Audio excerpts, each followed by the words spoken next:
Chapter 1458. Things like this were not rare in the Mongolian upper echelons. Even a father sleeping with his son's wife had happened before. But the strange thing was that Qi Wen's wife was a woman with a strong temperament. With the idea that a good woman does not serve a second husband, she hanged herself that night before leaving Qi Wen's great Khan's tent. The next day, what was delivered to Qi Wen's hands was only a corpse that was still a little warm. Qi Wen and his wife could be said to be deeply in love. After a night of duty, how could he not be angry when he saw such a scene when he returned home? However, he was a shrewd person. He knew that it was impossible for him to fight against Mahama with his strength. Not to mention revenge, he was afraid that he would be captured before he could even enter the Great Khan's golden tent. It was from then on that hatred was buried in his heart. It must be said that Mahama was a cautious person. After seeing that Qi Wen did not make a fuss, he always felt that something was wrong. From then on, he began to guard against him. However, because Qi Wen was indeed a good fighter and there was no evidence that Qi Wen wanted to harm him, he did not make a move. However, he also did not let Qi Wen take control of the military. At most, he only had 1,000 soldiers. Because it was a scandal, Mahama did not tell his son the truth. He only said that Qi Wen was too strong. If he took control of the military, he was afraid that something bad would happen to the Great Khan. However, no one would have thought that a cannonball would suddenly take Mahama's life. As a result, he did not have time to tell his son many things before he died. Now that Qi Wen had finally taken control of the military, could he still continue to endure?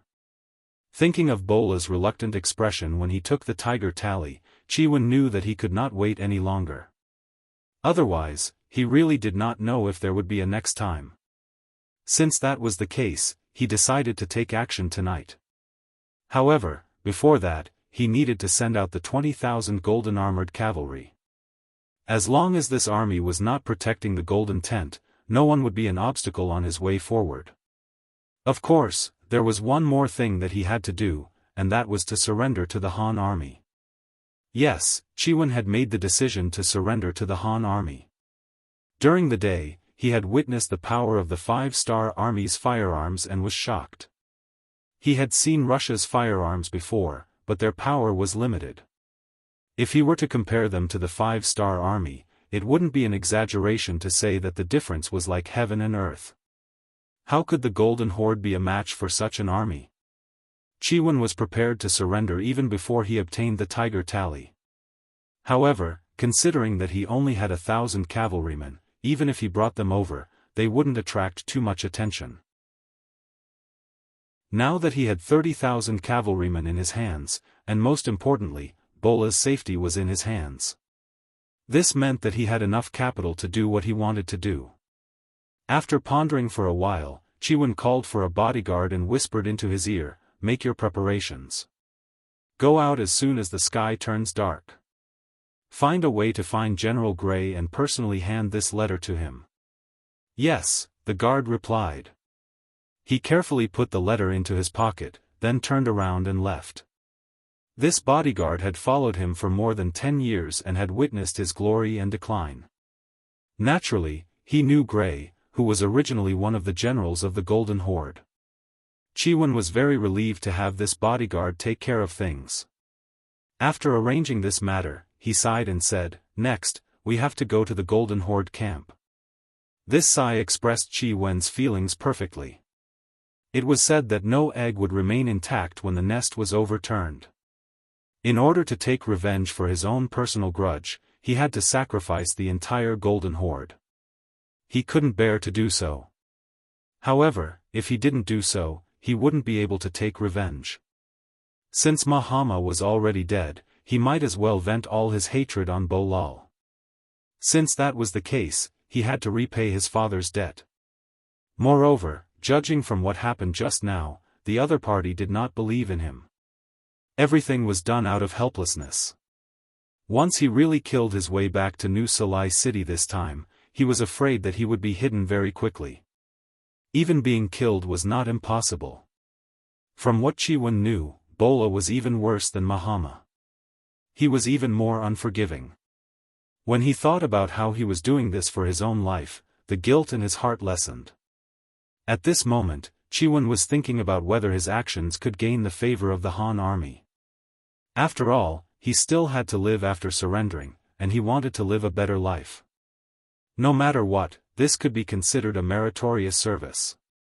He just didn't know how great this service would be. Yuan was worried about how great the service would be. In his opinion, even if he didn't do anything, the Golden Horde cavalry, whose morale was already low, wouldn't be a match for the Han army, whose morale was high. The only difference was that they would have more time and losses. However, when the sky turned dark, his personal guards found the tent of the Han army and asked for their identities. When they were brought to General Gray, he was extremely excited after reading the letter that Yuan had personally written. He said on the spot, "If this is really the case, your general has made a great contribution to our cause. How about this? Wait for a while. I will ask for instructions from the higher-ups." Gray had reason to be excited. As a surrendered general, he also needed the support of military service, and the more the better. Gray's performance had been very good recently.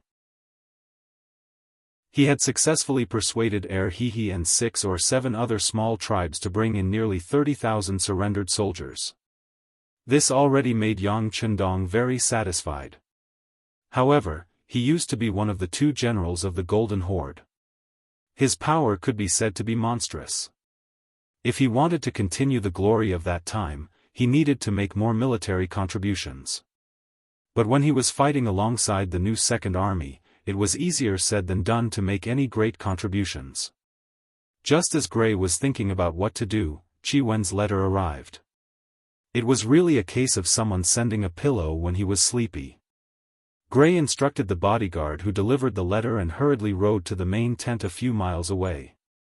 As the leader of the Yangxia, Yang Chendong's main tent could not be too close to the Mongolian army. Even though the Mongolian army had surrendered and was transforming into the 5-star army, he would not do any experiments. He would not stay with the surrendered Mongolian cavalry. On the contrary, he was surrounded by the Black Cavalry.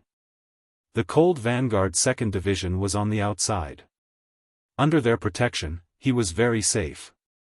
Even if someone wanted to attack him, they would not be able to get close. The sky was getting darker. Yang Chendong, who had been commanding the battle for the whole day, was not tired at all. Ever since he entered the Grandmaster realm, Yang Chendong's energy had become even more vigorous. He only needed to rest for about 4 hours every day to be 100 times more energetic. At this moment, he was standing in front of the sand table. His mind was wandering. The Golden Horde had clearly prepared for this battle. They had set up a battlefield that was more than 10 miles long and 40 miles wide to the west of New Salai City. After all, if there was not enough space for hundreds of thousands of cavalry, they would not be able to display their strength. The Golden Horde had already set up the battlefield and was waiting for Yang Chendong to arrive.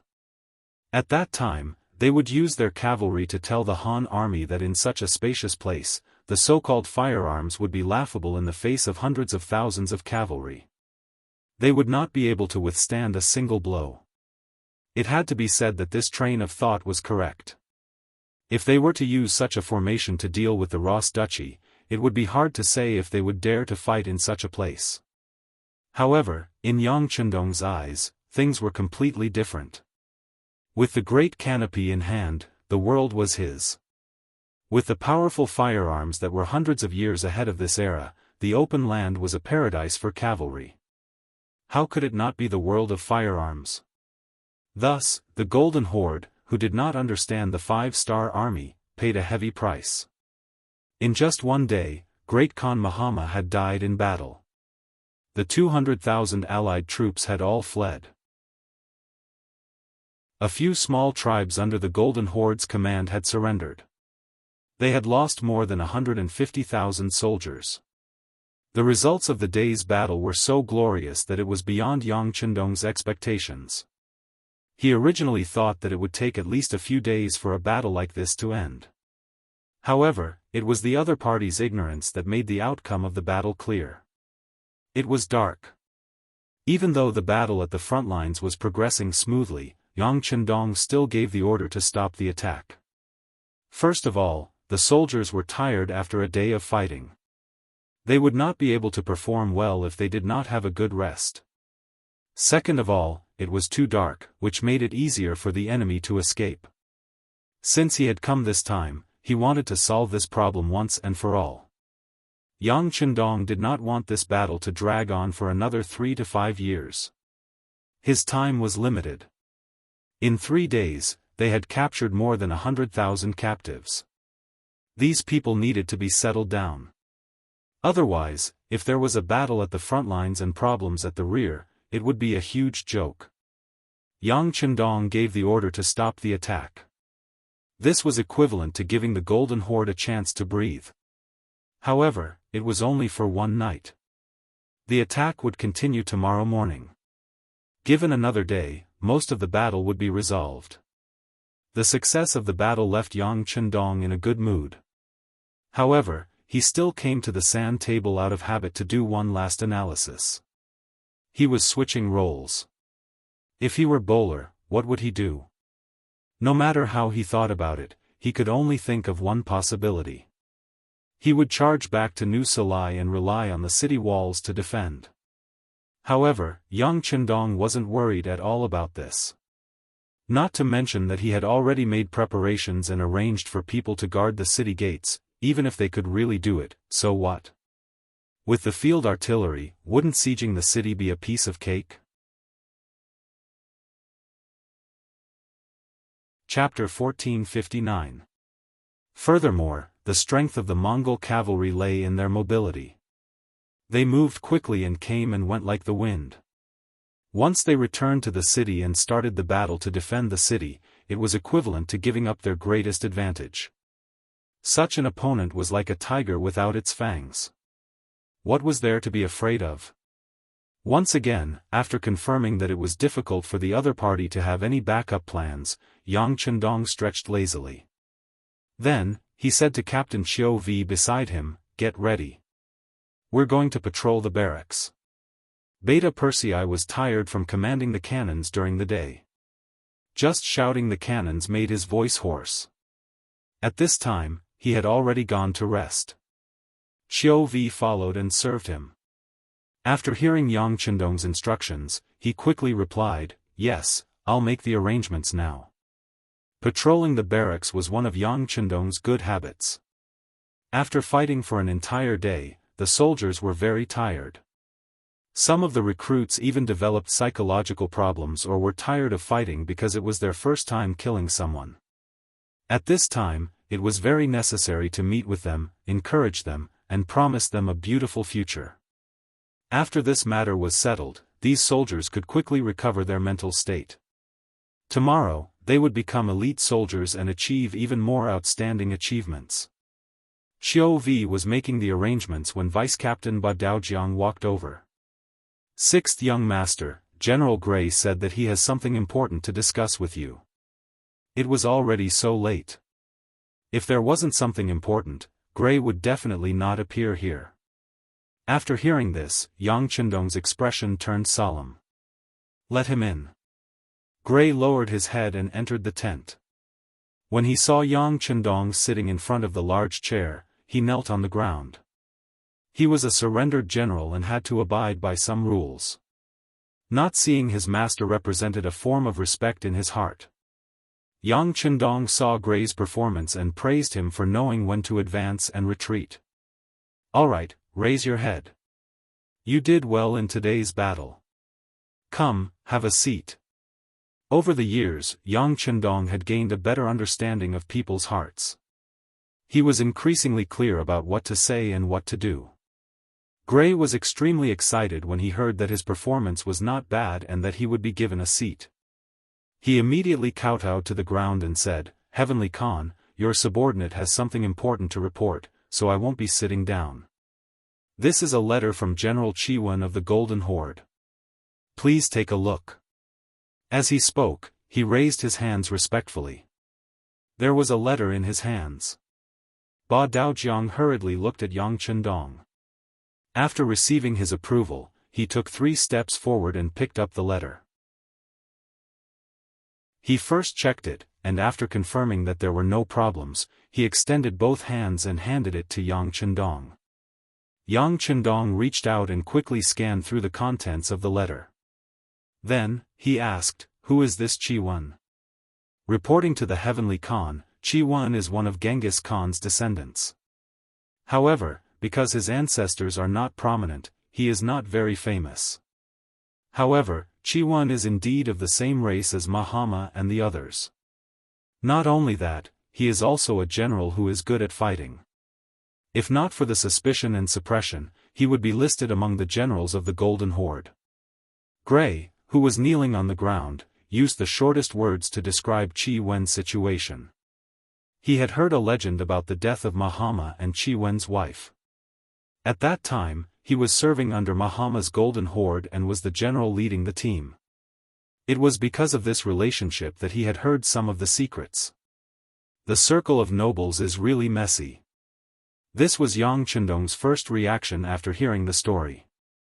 However, he quickly returned to normal and asked, "If that's the case, Yuan has a grudge with Mahama and his son."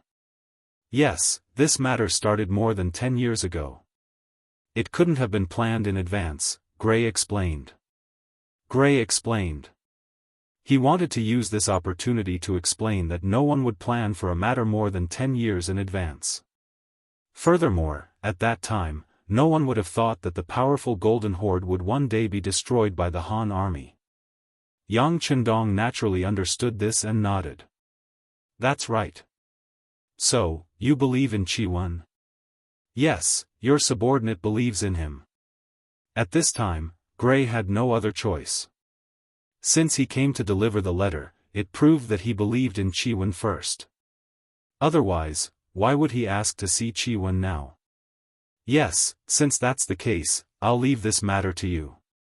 If you need anyone to cooperate with you, feel free to ask. How about this, Ba Daojiang, you will follow Gray's left and right generals. If you need any help, you can coordinate." Yang Chendong thought for a moment and gave his answer. In his opinion, it was naturally best if Yuan could sincerely surrender.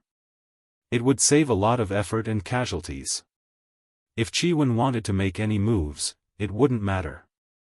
At most, they would launch an attack earlier. At the very least, arranging Ba Daojiang by Gray's side was naturally to guard against Yuan. The way to use people was to use people with suspicion, and use people with suspicion. One definitely couldn't completely trust anyone, and shouldn't casually suspect others without evidence. If this matter is done well, General Gray will have made a great contribution. Even Yuan will have made a great contribution. This Khan can consider letting you lead an army alone in the future. If you want a horse to run, you want it to eat grass. Yang Chendong was never stingy when it came to delegating power. However, the prerequisite was that Gray had won his trust and had made enough contributions. Upon hearing that he still had the opportunity to lead an army, the kneeling Gray's face instantly turned red. Immediately, he started to kowtow to the ground. "Thank you for your trust, Heavenly Khan. Please watch my actions." Gray's face turned red. As a surrendered general, it would be a good ending if he didn't get punished. Even better, it would be extremely fortunate if he could become a rich man and live until he died. As for being trusted by a new lord and being given military power, it wasn't that this had never happened before. It was just that it was extremely rare. Gray was still in his prime and wasn't even 40 years old. If he retired now, it would be somewhat regretful. This was especially so after seeing the power of the 5-star Army's firearms. He wanted to make use of this opportunity to make more contributions. This way, he would be able to obtain more when he retired. It could be said that a second spring had already sprouted in his heart. If he could lead an army alone, it would be better for him to complete his dreams and plans. Yang Chendong's words had also scratched Gray's itch. This could be seen from how his forehead quickly turned red as he knelt down and kowtowed to the ground devoutly. Alright, you don't have to kneel here. This Khan wants to see the results. Go and make the arrangements. Yang Chendong waved his hand. He didn't admire someone like Gray from the bottom of his heart. After all, he was a traitor. However, the Golden Horde was extremely powerful. Even if he defeated them, it would be extremely difficult to be used by them. However, with someone like Gray, things would be different. They were originally the generals of the Mongolian cavalry. If they could fully cooperate with him, he would be able to achieve twice the results with half the effort. This was the reason why Yang Chendong promised Gray that he could lead an army. Of course, there was a prerequisite for all of this. Even if Gray was to lead an army, he had to be under his nose. Only then would he be able to take action in the shortest time and minimize the losses if things went wrong. Of course, the possibility of this happening was very low. After all, he had already betrayed his master once. If Gray did this again, no one would dare to believe him. Gray quickly stood up and bowed towards Yang Chendong's seat. Then, he walked out of the tent accompanied by Ba Dao Jiang. Gray was still very satisfied with this late-night visit. After getting Yang Chendong's promise, he was full of energy. As for having Ba Dao Jiang by his side, he wasn't worried at all. Instead, he was happy. He originally didn't have any intention of betraying Yang Chendong. Now that there was someone following him, he could see all of his efforts and report back to Yang Chendong. Wouldn't that be a good thing? Gray quickly rode back to the main camp. When he saw the personal guard sent by Yuan, Gray made a promise. He said that as long as Yuan performed well, not only would the safety of himself and his family in New Sarai City not be a problem, he would also be rewarded greatly. After the personal guard received the promise, he left the camp and returned to Yuan's place. He reported everything that he had seen and heard. Good, you did well. Go and receive your reward. Yuan's face was filled with excitement. Just now, he had arranged for 2 golden armored cavalry to leave the main camp and head towards the west gate of New Salai. Without these people, the defense of Bowler's golden tent would be useless. He could do whatever he wanted. Men, gather 500 Qi soldiers and follow me. Yuan knew that this was a serious matter. Naturally, he would not easily trust others. Therefore, he decided not to use other soldiers. He only arranged the 10,000 cavalrymen that should be under his command to the periphery to prevent others from spying on the golden tent. The ones who went with him to capture Bola were all his family generals. Some of them had followed him for more than 10 years, so there was no problem with their reliability. In the golden tent, although it was getting late, Bowler didn't fall asleep. He just lay on the bed with his eyes closed. All in all, too many things had happened in one day. First, his father was killed, and then he succeeded the throne. Then, Shamask and Mao Lahong escaped, and the defeat of the soldiers in front of him, and now he was trapped. If he could go back in time to a day ago, Bowler would never have dared to imagine that such things would happen. Now, it had happened. It was true that life was full of ups and downs. He was now the Khan. As long as he could safely return to New Salai, once the reinforcements from the Ross Duchy arrived, it was possible to force the Han army to retreat. When that time came, he would work hard to recuperate. Once he was strong enough, he would first deal with the Churkas and Alans. Then, he would destroy the Ross Duchy. Finally, he would point his troops at the Han territory. He wanted to let these people know how terrible the consequences of angering him were. Chapter 1460. Thinking of these things, Bo La unknowingly fell asleep.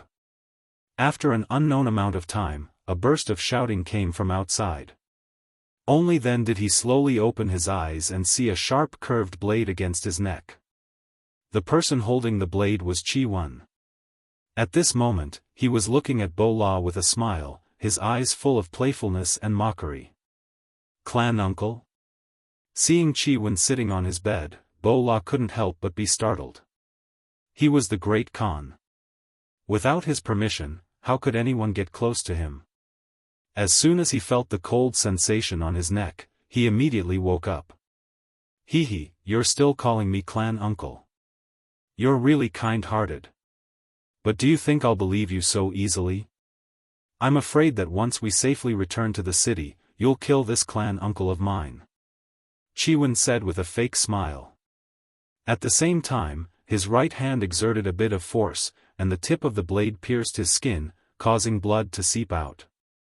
Feeling the coldness and killing intent that could go berserk at any time, Bo La, who originally wanted to resist, immediately became well-behaved. He knew this clan uncle of his. Although he wasn't a match for 10,000 people, in terms of skills, he was far from being able to defeat him. Now that the blade was against his neck, if he made a mistake, he could injure himself. Having just become the great Khan, Bo La, who viewed his life as extremely important, wouldn't easily take such a risk. At this moment, he slowly raised his hands and made an expression that said he wouldn't resist or play any tricks. Clan uncle, why are you doing this? Your nephew really believes in you. Otherwise, I wouldn't have handed over the military power to you. Yes, you want to use me. Use my commanding ability and bravery to kill a path of blood and ensure that you enter the city, isn't that right? Humph. Speaking of using people, you and your father are the same. You and your father also don't easily trust others. Otherwise, you wouldn't be unaware of the hatred between me and your father, and wouldn't trust me so much. Ha ha ha, isn't that right? When he thought about how his beloved wife had been played to death by Maha, the expression on Yuan's face became slightly ferocious. Indeed, Mahama hadn't told Bo La about his grudge with Yuan. Perhaps Bo La also felt that he had done something wrong and had lost face. In addition, his body was fine, so he only needed to know about this matter. If he really couldn't do it, he would just kill Yuan. But who would have thought that the accident would come so suddenly? This time, he had left first, leaving behind his son who didn't know the truth. He had even put Yuan in an important position, so it was reasonable that he would end up like this. Even after Yuan said all this, Bo La was still confused. He still couldn't understand why this uncle of his would betray him so easily. Could it be that he had given himself away in some way that made him feel that he couldn't be trusted? However, it was useless to think about this now. Since things had reached this point, the first thing he wanted to do was to survive. Then, he would see if he could convince Yuan and take the opportunity to escape.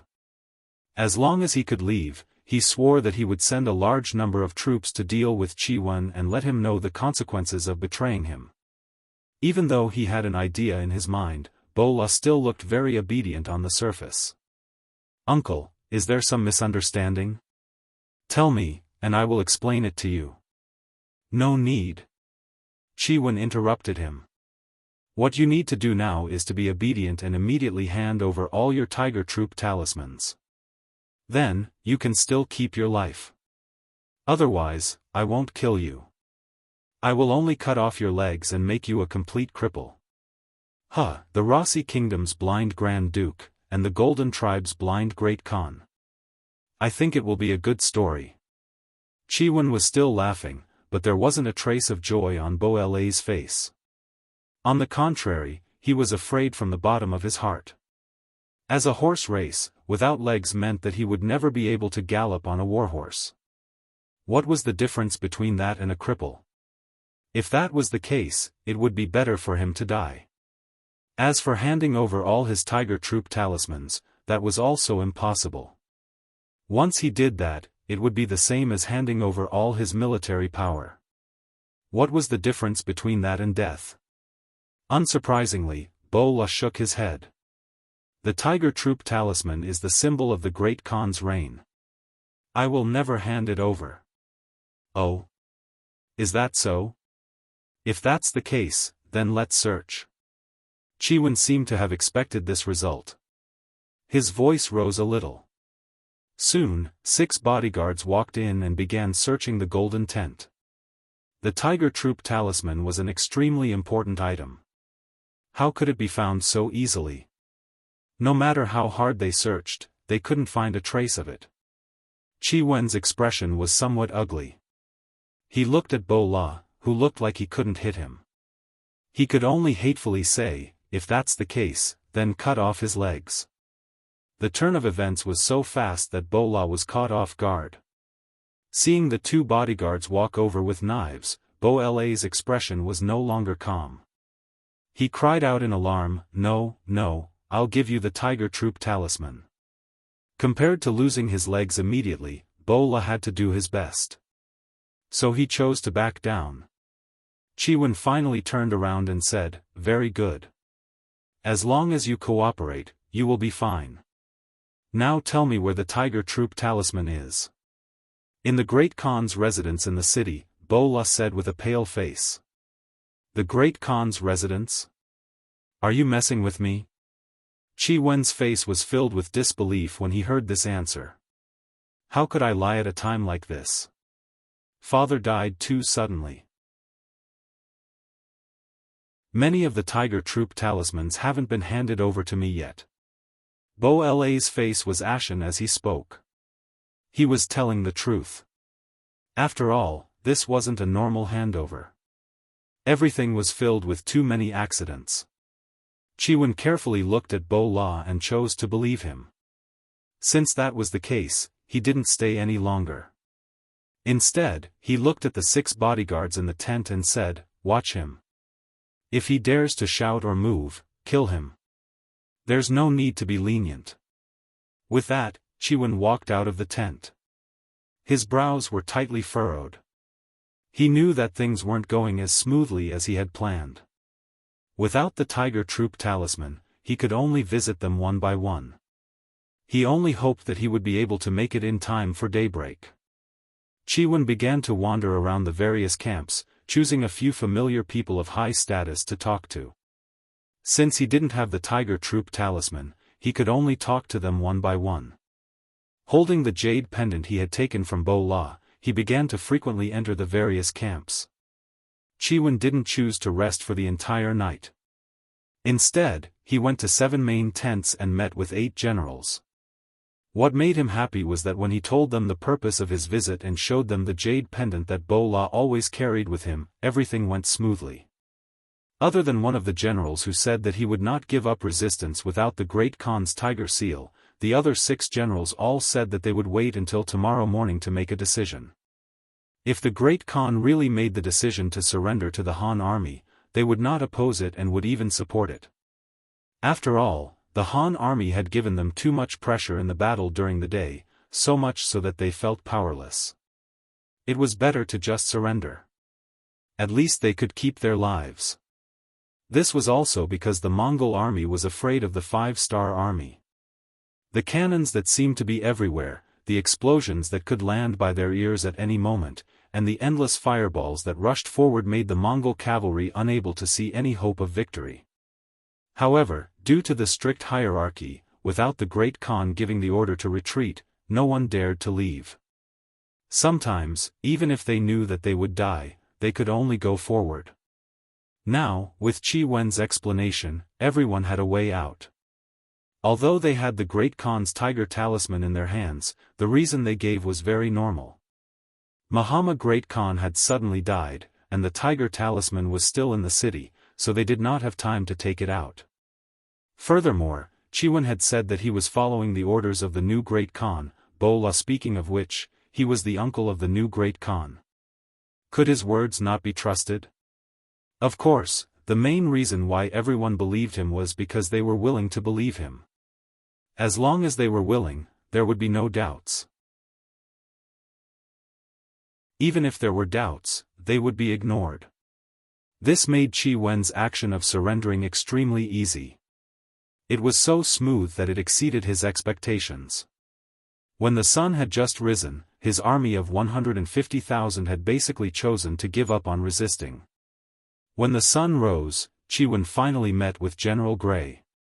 After Qi Wen explained the situation, Gray was extremely happy. "Good, General Qi Wen. You have done a great service this time. I will definitely recommend you to the Great Khan. Now, let's discuss how to deal with the 20,000 gold-armored cavalry. Anyone could surrender, but without orders, the gold-armored cavalry would not easily surrender. Their status was equivalent to the Black Knights and Dragon Guards of the Yang faction. They enjoyed the best treatment and were also the personal guards of the Great Khan. Because they were usually treated well, they were all very strong and their fighting strength could not be underestimated.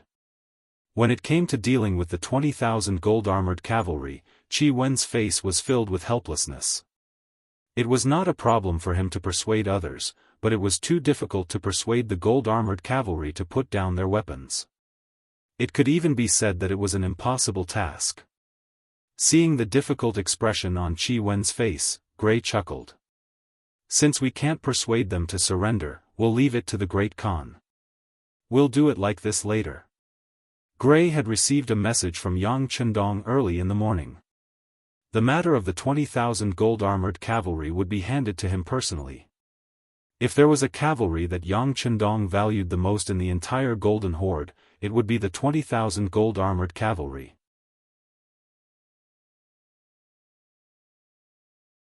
Chapter 1461. The strong were always respected. Yang Chendong was no exception. He was also curious about the famed golden-armored cavalry. If they were really as powerful as the legend said, he would try to convince them to submit to him. With such a strong army, it would be a good thing for his strength. While everyone was scheming against the golden-armored cavalry, the 20,000 golden-armored cavalry were still foolishly waiting in front of New Sarai. According to their previous agreement, they had to find a way to open the city gates at night, opening a door for the Khan to retreat. And this matter was handed over to General Qi Wen. However, the night passed just like that, and he did not see anyone come to give him orders. This made General Wuxia Xianxia very puzzled. When the sky brightened and he finally saw his surroundings, he could not help but turn pale with fright. Around the golden-armored cavalry, there were soldiers holding Han army banners. They were surrounded. Wuxia Xianxia's face instantly became gloomy and terrifying. At this time, he finally understood that he had been betrayed by Qi Wen. When he thought about how Khan Bola would be without his protection, he could not help but feel anxious. Everyone gather and prepare to charge. Wuxia Xianxia was worthy of being a golden-armored general. He quickly made the decision to charge out and meet up with the Khan. For this, even if they had to pay a heavy price, they had to do it. This was the mission of the golden-armored cavalry. After the order was given, the 20,000 golden-armored cavalry quickly gathered information, ready to charge at any time. At this time, the 5-star army that surrounded them also changed. The soldiers of the 2nd Division of the Cold Vanguard rushed over, and so did the Black Cavalry. Even Yang Chendong personally rushed over. When he saw that the golden-armored cavalry that was surrounded in the middle had already begun to form up, and there was no sign of panic on their faces, he could not help but exclaim, "They're really elites." True elites would naturally be able to remain calm in the face of danger and not panic in the face of danger. Many times, even when they were left with only 10% of their men, they could still charge and inflict heavy damage to their opponents. This was true elites. For example, the Black Cavalry could do this. In comparison, the 20,000 golden-armored cavalrymen in front of him were not bad either. Yang Chendong had to admit that he only had 2,000 Black Cavalry with him, while the Golden Horde had 20,000 elite soldiers. This was the strength of the foundation. It was not something that could be achieved through hard work. "Young master, let me test their capabilities."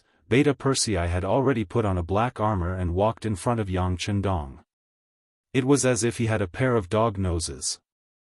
Once there was a battle, he would always be the first to appear and think of a way to participate in the battle. As a matter of fact, when he saw the powerful golden-armored cavalry, he left the artillery position and rushed over. Yang Chendong was just about to test the strength of these golden-armored cavalry when Beta Persei rushed over. Thinking about how this person had followed him for so many years, there was nothing to say about his bravery. Coupled with the protection of his black armor, ordinary people would not be able to hurt him. He nodded and said, "I'll give you 200 black cavalry. Remember to be careful. If you can't do it, retreat." "Yes." Yang Chendong agreed. Beta Persei was naturally very excited. He immediately nodded in agreement. Soon after, he gathered 200 black cavalry dragon guards and leaped forward, heading towards the golden armored cavalry that was surrounded. Beta Persei's voice was not much worse than a loudspeaker. When he was 300 meters away from the golden armored cavalry, he began to shout loudly. The general idea was that he had long heard of the golden armored cavalry's prowess, but he believed that the rumors were false. This time, he brought 200 black cavalry to experience it. This was the so-called challenge. If it was under normal circumstances, the golden armored cavalry would naturally ignore it. But now, they were already surrounded and had no other choice. Seeing that the enemy had sent out 200 cavalrymen, Wuxia hesitated for a moment, then also ordered 200 cavalrymen to go forward. Wuxia naturally had his own plans. He had already thought it through. Once the 200 cavalrymen gained the upper hand and defeated the Han army, he would take advantage of the momentum to charge forward. As for whether the golden armored cavalry could win, Wuxia was not worried. At the very least, ever since he became a golden armored general, he had never met any cavalrymen who were a match for him in a one-on-one situation. The other party accepted the challenge and Beta Persei laughed heartily. "Good, since you've agreed to my request, if you want to surrender when you're no match for me, I'll promise to spare your lives." Ha ha ha. Beta Persei's bold laughter rang in the ears of the golden armored cavalry and caused their eyes to spit fire. Since he dared to look down on the golden armored cavalry, they would use facts to speak for themselves and teach this arrogant Han general a lesson. The black cavalry also looked at the 200 golden armored cavalry with angry gazes. The black cavalry had always been synonymous with the strongest cavalry. Even the current number 1 cavalry army in the world had to admit this point. But now, there was actually a cavalry that dared to call themselves the king of cavalry. How could they accept this? The strong were all proud and no one wanted to admit that they were inferior to others. So at this moment, they were also holding back their strength and wanted to perform well. Everyone, listen up. When you attack later, don't hold back. These opponents are not simple. It's time to show the might of the black cavalry. Come, let's use the 3-3 formation and the arrow formation. Attack. Although Beta Persei laughed arrogantly, he was still very cautious.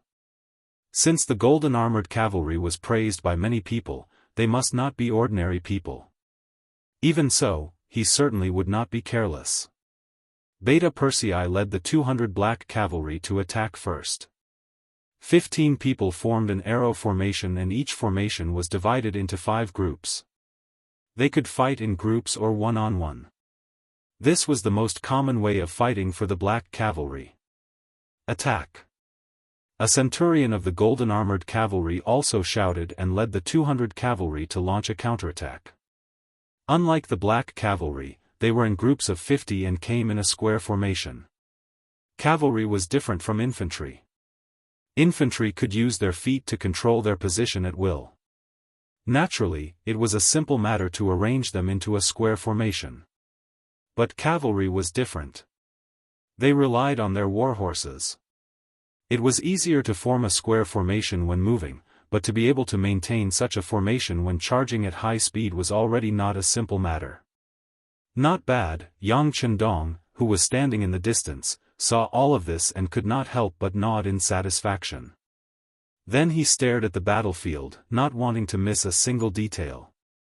He wanted to learn from the strengths of the golden armored cavalry and see what he could learn from them. One of them took the form of a sharp arrow formation, while the other took the form of an overlapping square formation. The distance between the two sides was only 300 meters. In less than 10 breaths, they collided.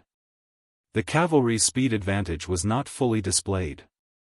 The reason why cavalry was known as the kings of the land before firearms were popular was because of their speed. Many times, they could use their high speed to display 10 times their strength. Often in high speed, a casual swing of their swords could quickly cut off the head of an infantry. But once the cavalry lost their speed advantage, their strength would be greatly reduced. Just like now, both sides could not display their speed. The moment they collided, they had to rely on their own brute force to suppress the opponent. To be able to become a golden armored cavalry, they were usually treated well. In other words, they ate well. Compared to the sallow and emaciated bodies of the ordinary cavalry, they were all sturdy and muscular. Naturally, their strength was not weak either. So when they could not increase their speed and had to compete in strength, their eyes revealed a mocking expression. It was as if they were saying that they would definitely win if they competed in strength. But as the saying goes, there is always someone better.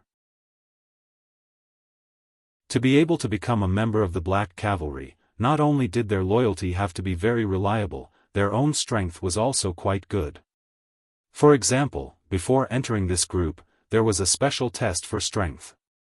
A trial stone that weighed 60 pounds. Only those who could lift it with one arm were considered qualified. Their strength was not small to begin with. After becoming a member of the Black Knight Dragon Guards, not only did they eat good food, but they also ate very nutritious food, which allowed them to fully display their potential. In comparison, they were more than one level higher than the Golden Armored Cavalry in terms of foundation. So when it came to competing in strength, Beta Persei and the others' eyes lit up. Dang dang, ding ding, quang quang, when the collision began, both sides swung their swords confidently, hoping that the moment the other party's sword left their hands would appear. But unfortunately, this scene did not happen. What happened was that about 40 cavalrymen fell from their horses. Both sides were elites, so naturally, they would not easily let go of their weapons. So even if their strength was inferior, they did not throw their weapons away. Instead, they were brought to their horses by the tremendous force. As the saying goes, if the sword exists, the people exist. If the sword dies, the people die. Of course, the more than 40 people who fell from their horses were all golden armored cavalry, without exception. From this point of view, in terms of strength, the Black Cavalry was already superior. Hiss! When the centurion of the golden armored cavalry saw that the people who fell from their horses were his own soldiers, he could not help but gasp. No one knew better than him how powerful his soldiers were. But even so, they were still no match for these Han army's Black Cavalry. What kind of strength does the other party have? In the first round, the Black Cavalry won. After the two sides crossed each other, no one made a move. Instead, they looked at each other, as if taking the opportunity to recharge their strength. Taking advantage of this opportunity, the golden armored cavalry who fell from their horses also quickly jumped back on their horses. Although some people still felt their arms trembling, it was obviously not easy for the strong to admit defeat so easily.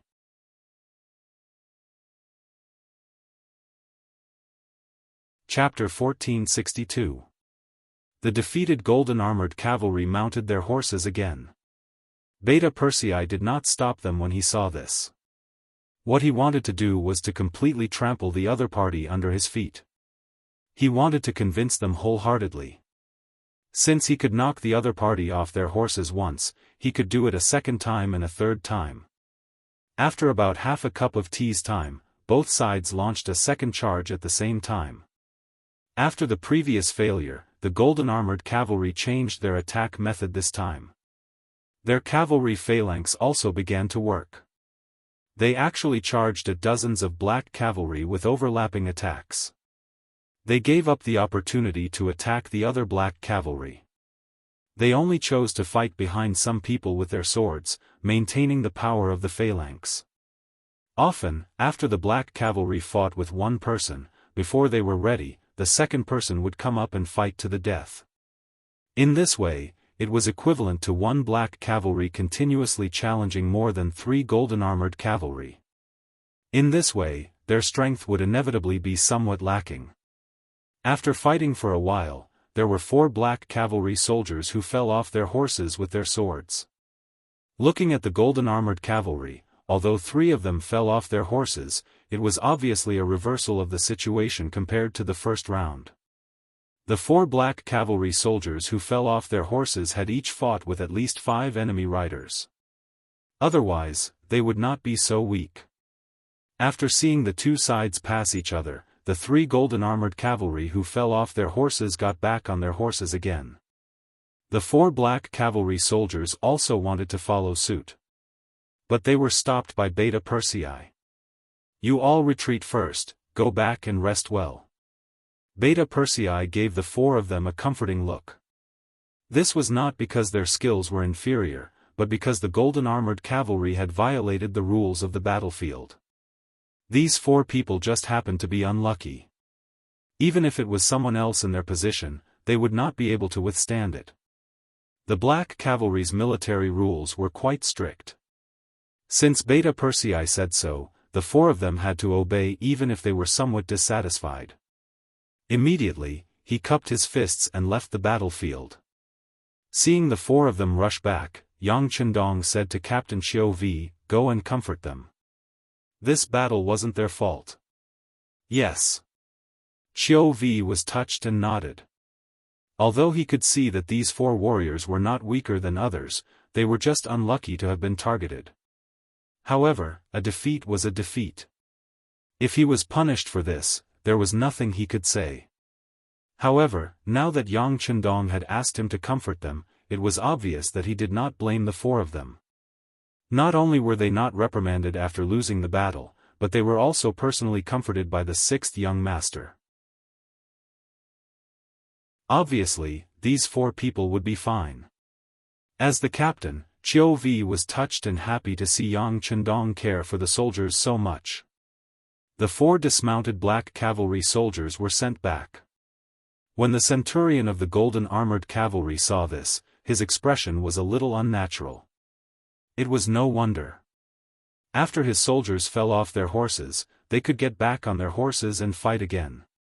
However, the opponents took the initiative to retreat after falling off their horses. No matter how he looked at it, they were at a disadvantage. In fact, the centurion of the golden-armored cavalry misunderstood. The reason why Beta Persei let the 4 of them rest was because they were all injured. They would not be able to do much if they continued fighting. Since that was the case, it was better to be magnanimous this time. Not only could he ensure their safety, but he could also show his righteousness. It was the best of both worlds. "Come. Let's fight again." Beta Persei saw that half a cup of tea's time had passed and shouted without holding back. He had no intention of changing his strategy. This development was due to his confidence in the celestial sword in his hand. He firmly believed that if they continued to fight like this, the other party's scimitar would break sooner or later. Then, it would be time for them to win. True combat strength did not only refer to a person's bravery, courage, and fear of death. It was also one of the criteria for measuring the quality of one's luck and equipment. It was precisely because of this confidence that Beta Persei dared to continue fighting like this. The black cavalry had no intention of changing their strategy and continued to be tired out by the overlapping tactics of the golden-armored cavalry. After 3 consecutive rounds, another 16 black cavalry fell off their horses and withdrew from the battle. As a result, the golden-armored cavalry's strength increased by 20 people. No matter how one looked at it, they seemed to have the upper hand. The centurion who led the team this time had a confident smile on his face. Even Wu Shugu, who was at the back of the team, was laughing loudly as if he had already won. He was just waiting for the results of the battle to expand so that he could find an opportunity to break through. Ha ha ha. Young Heir, who had once again pulled his horse back, laughed heartily. During the battle, he had carefully observed his opponent's scimitar. There were already cracks on it. As expected of a golden-armored cavalry, the quality of the scimitar was very good. If it were an ordinary cavalry, it would have already been broken into 2 pieces. Fight one more time, an opportunity will appear. Everyone, get ready. Beta Persei whispered in a voice that only the people around him could hear. Then the soldiers passed the order to each other. Everyone who received the order had a confident expression on their faces at this moment. Charge! After the centurion of the golden armored cavalry shouted, he took the initiative to attack. Charge, try not to kill. Beta Persei's shout came immediately.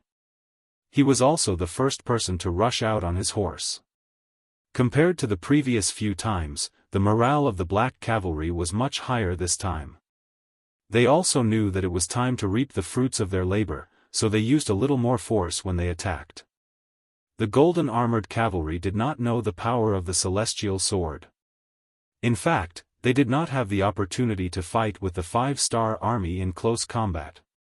They still arranged themselves in a square formation like the previous 2 times, wanting to use overlapping sword techniques to knock down a few people from the 5-star army.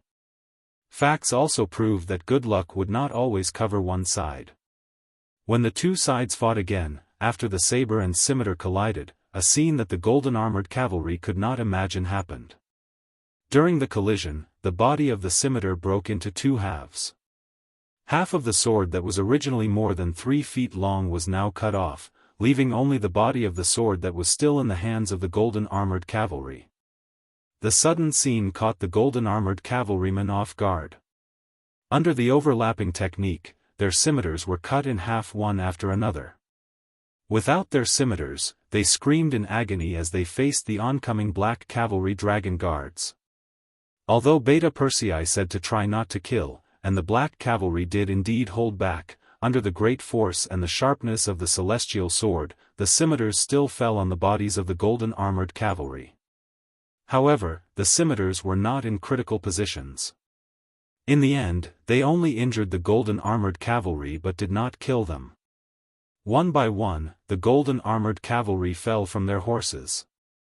Even the centurion was slashed by Beta Persei under his ribs, and a half-foot-long wound appeared. It was so painful that he could no longer hold the reins of his horse and fell to the ground. Capture them all. At least 3/4 of the 200 golden armored cavalry who were showing off just now had their weapons cut off and fell to the ground, becoming captives of the black cavalry. The remaining less than 50 people turned and fled. At this moment, the general of the golden armored cavalry, Wuxia, was about to lead the army and charge over to save the captured soldiers. In his eyes, every golden armored cavalry was a precious treasure that could not fall into the hands of the enemy. Fire! Xiao Feng, the commander of the 2nd Division of the Cold Front, had been watching from the side. He had just received instructions from Yang Chendong to fire at any time if something went wrong. Now that he saw the golden armored cavalry disregarding the rules, he could not help but sneer. Then, a company of Cold Front soldiers pulled the trigger and bullets fell at the feet of the golden armored cavalry who were about to charge over, forcing them to stay still. They're just so. They're too weak compared to the black cavalry. Even if they were to compete with the 1st Cavalry Division, if they had the same number of people, they would still lose without a doubt. Beta Persei had already retreated to the center of the army and came to Yang Chendong to express his thoughts. Okay. Yang Chendong was waiting for the result of this evaluation. Since the other party's strength was mediocre, they could not be allowed to live. Wuxia watched as more than 100 of his brothers were captured by the Han army. Naturally, his face was filled with anxiety. He looked at the divine weapons in the hands of the black cavalry with envy and resentment. At this moment, how could he not know that the reason why the enemy could win was because of the weapons? If the golden armored cavalry also had such weapons in their hands, would they still be afraid of anyone? Not only Wuxia, many of the golden armored cavalry also thought of the key point. They were all indignant and unwilling to admit defeat, thinking that this was the result of the Han army's tricks. However, he had forgotten that the black cavalry dragon guards had only revealed their powerful side. Both sides had yet to truly clash, and many of the cavalry's skills had yet to be revealed. If they were to truly clash, with the black cavalry dragon guards' armor, the golden armored cavalry would not be able to injure them at all. How could they possibly win?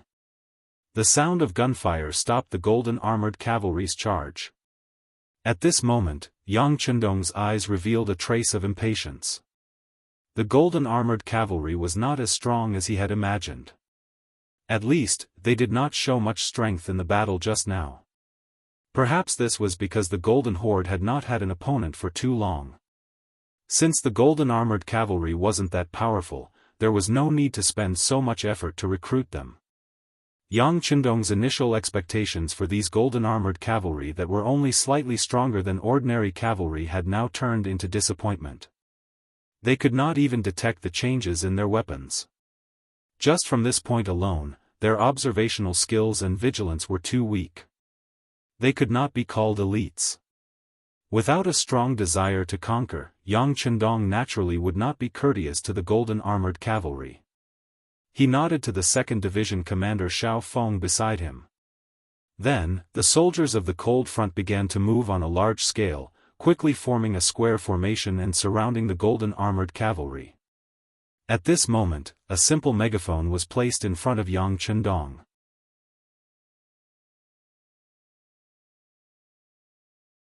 Chapter 1463. The soldiers of the Cold Front started to move, which attracted the curiosity of the surrounding generals. For example, Gray, Yuan, Barry, Yuchuo, Qi and the other Mongol generals who had surrendered to the Mongol Empire looked at this scene in confusion. Just a moment ago, the Heavenly Khan had clearly shown the intention of recruiting them. Now, he was about to attack. What exactly was going on? Yang Chendong noticed the reactions of the Mongol generals and sneered in his heart. What was he going to do? Of course, he was going to kill the chicken to warn the monkey. No, he was going to kill the monkey to warn the chicken. However, there were times when showing kindness was unable to convince the masses. Only by showing kindness and mercy could he achieve good results. Previously, he had been recruiting talents. In fact, it was inevitable that there would be a mix of good and bad people. There would also be some who had other thoughts in their hearts. However, this did not matter. The current Yang Chendong did not pay attention to these small details. His eyes were more focused on the overall situation.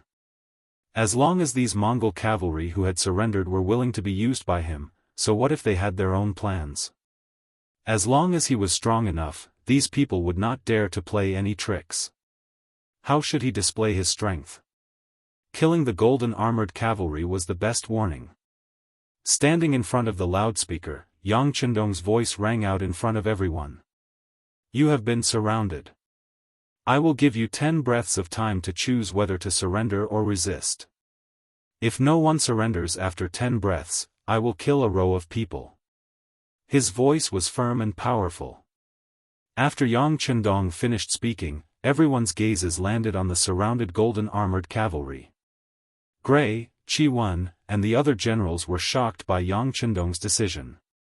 At the very least, if it was them, they would definitely not have the courage to kill elites like the golden armored cavalry.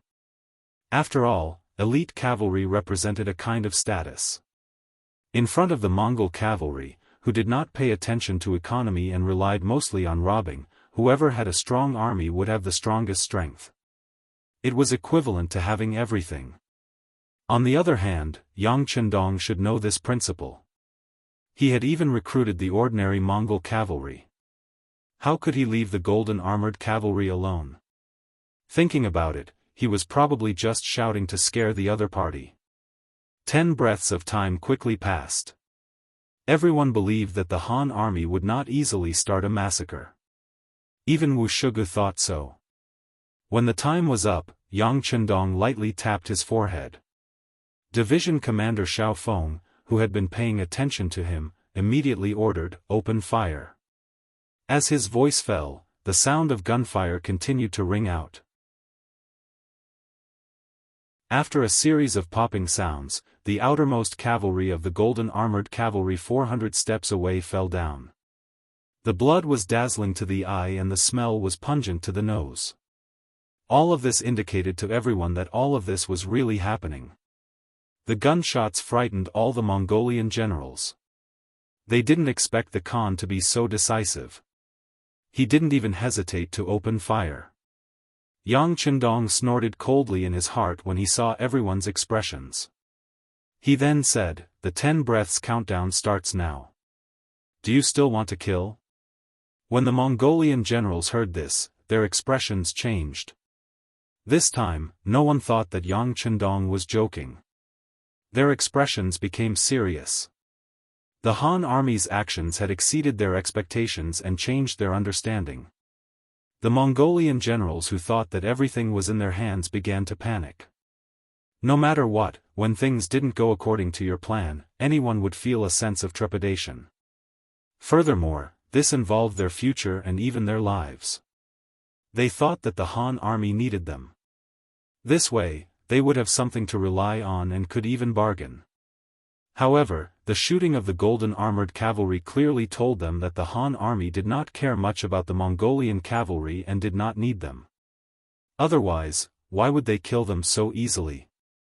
This was the golden armored cavalry, the most elite cavalry of the Golden Horde. They were the strongest fighting force in the Golden Horde. Normally, Mahama would feel heartache when he lost dozens of men. However, the volley of shots just now was enough to take the lives of over 300 golden armored cavalry. This result shocked the Mongolian generals who had surrendered. The Mongolian generals who had been waiting for the best price all retracted their arrogance and began to think about what to do next to protect their lives and wealth. The 10 breaths are up. Kill. After Yang Qindong nodded lightly again, Commander Xiao Feng's voice rang out once again. It was as if the gates of hell had been opened. This time around, the gunshots were even more intense, and the number of golden armored cavalrymen killed had reached about 500. More and more people died. When the Mongol generals saw the death of the Han army, they were all shocked. This was exactly what Yang Qindong wanted. He did not choose to kill all 20,000 of them at once. It was not that he did not have the ability, but he needed to intimidate them. Now, it seemed that killing them in batches was better than killing them all at once. The effect of killing the monkey to warn the chicken could be achieved. In the golden armored cavalry formation, the expressions of the soldiers had all changed. Just think of how arrogant they usually were. Often, when there was a mission to complete, they didn't need to do anything. They just needed to stand there and their opponents would be afraid. Then, they would be free to do whatever they wanted. But this time, when facing the Han army, not only were they not afraid, but they also did not put him in their eyes. They had become prey for others to take away at will. "General, what should we do?" A few Kiliarchs came to Wu Shugu's side and asked anxiously. "Wait a little longer. I don't believe that they will really ignore us. Can't they just kill us all?" Wu Shugu said stubbornly. His eyesight was not bad, and he had already seen Gray, Yuan, and the others. Looking at where they were standing, he knew that they had surrendered to the Han army. Since they could be accepted by the Han army, why couldn't they accept the 20,000 golden armored cavalry? He did not surrender not because he was still loyal to the Khan, but because he wanted to wait for the best price. The golden armored cavalry had been established for over 100 years. They had served over a dozen Khans, and they had changed batches after batches. Until now, their loyalty was not as good as before. Furthermore, Mahama had just died, and they had not interacted much with the new Khan, Bo-La. They had not received any favors from him, so there was no need to talk about loyalty. At this moment, they did not believe that they would all die for Bo-La. It was also because of this that Wu Shugu did not give the order to break out. It was not that he did not want freedom, but he was afraid of the might of the Han army's firearms. He did not break out just now, and he did not have the courage to do so now.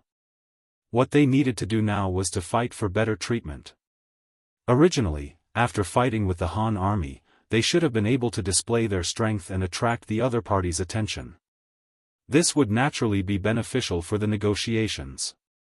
However, who would have thought that they would lose so easily? Now, they had lost, and the other party did not seem to see their use. They had started a massacre, and with just 2 gunshots, over 800 golden armored cavalry had died on their horses. If this continued, how long could these 20,000 people last? If they could not hold on, would they have to take the initiative to surrender? Surrendering was already a shameful thing. If they took the initiative to surrender, they would gain nothing. Even if they barely managed to survive, they would be looked down upon. They were the strongest elite cavalry of the Golden Horde. They were the golden armored cavalry. While Wuxia was still thinking about something, another 10 breaths of time was up. Another round of gunshots rang out, and around 400 corpses were left behind. Back, back, let me in. Finally, a golden armored cavalry could not take it anymore. The feeling of stepping on the line between life and death made their expressions change. They wanted to retreat to the center of the cavalry formation. At least they would not feel the sensation of death immediately. What are you squeezing for? Don't push. Fuck, if you squeeze again, I'll beat you up.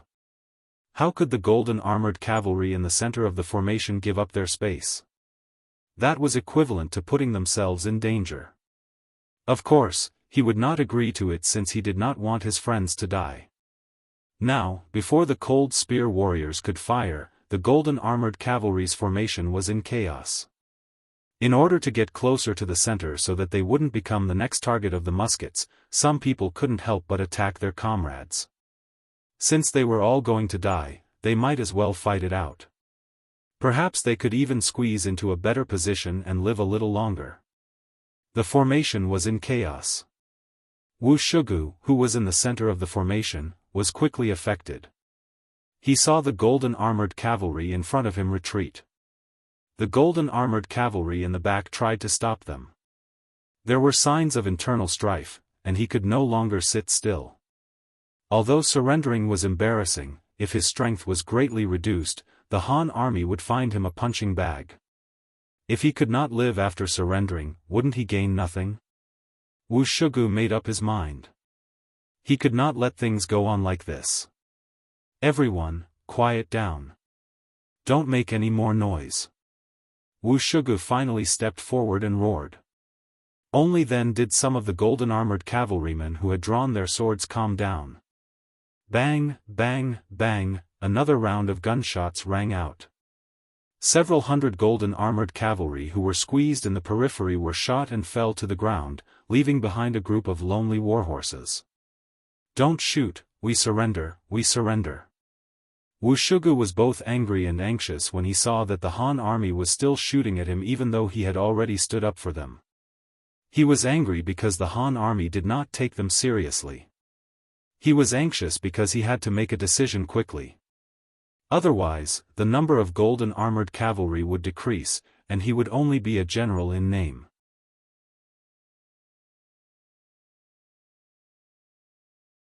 Chapter 1464. Worried that another wave of Han soldiers would come, Wuxia could not care about anything else. He urged his horse to charge forward until he reached the front of the cavalry. When he was only 100 steps away from the Han soldiers, he stopped his horse and said, "Stop shooting. I am the general of the golden armored cavalry, Wuxia. I am here to surrender." Yes. Yang Chendong didn't recognize Wuxia, so he turned to Gray with a questioning look on his face. That's right, Heavenly Khan.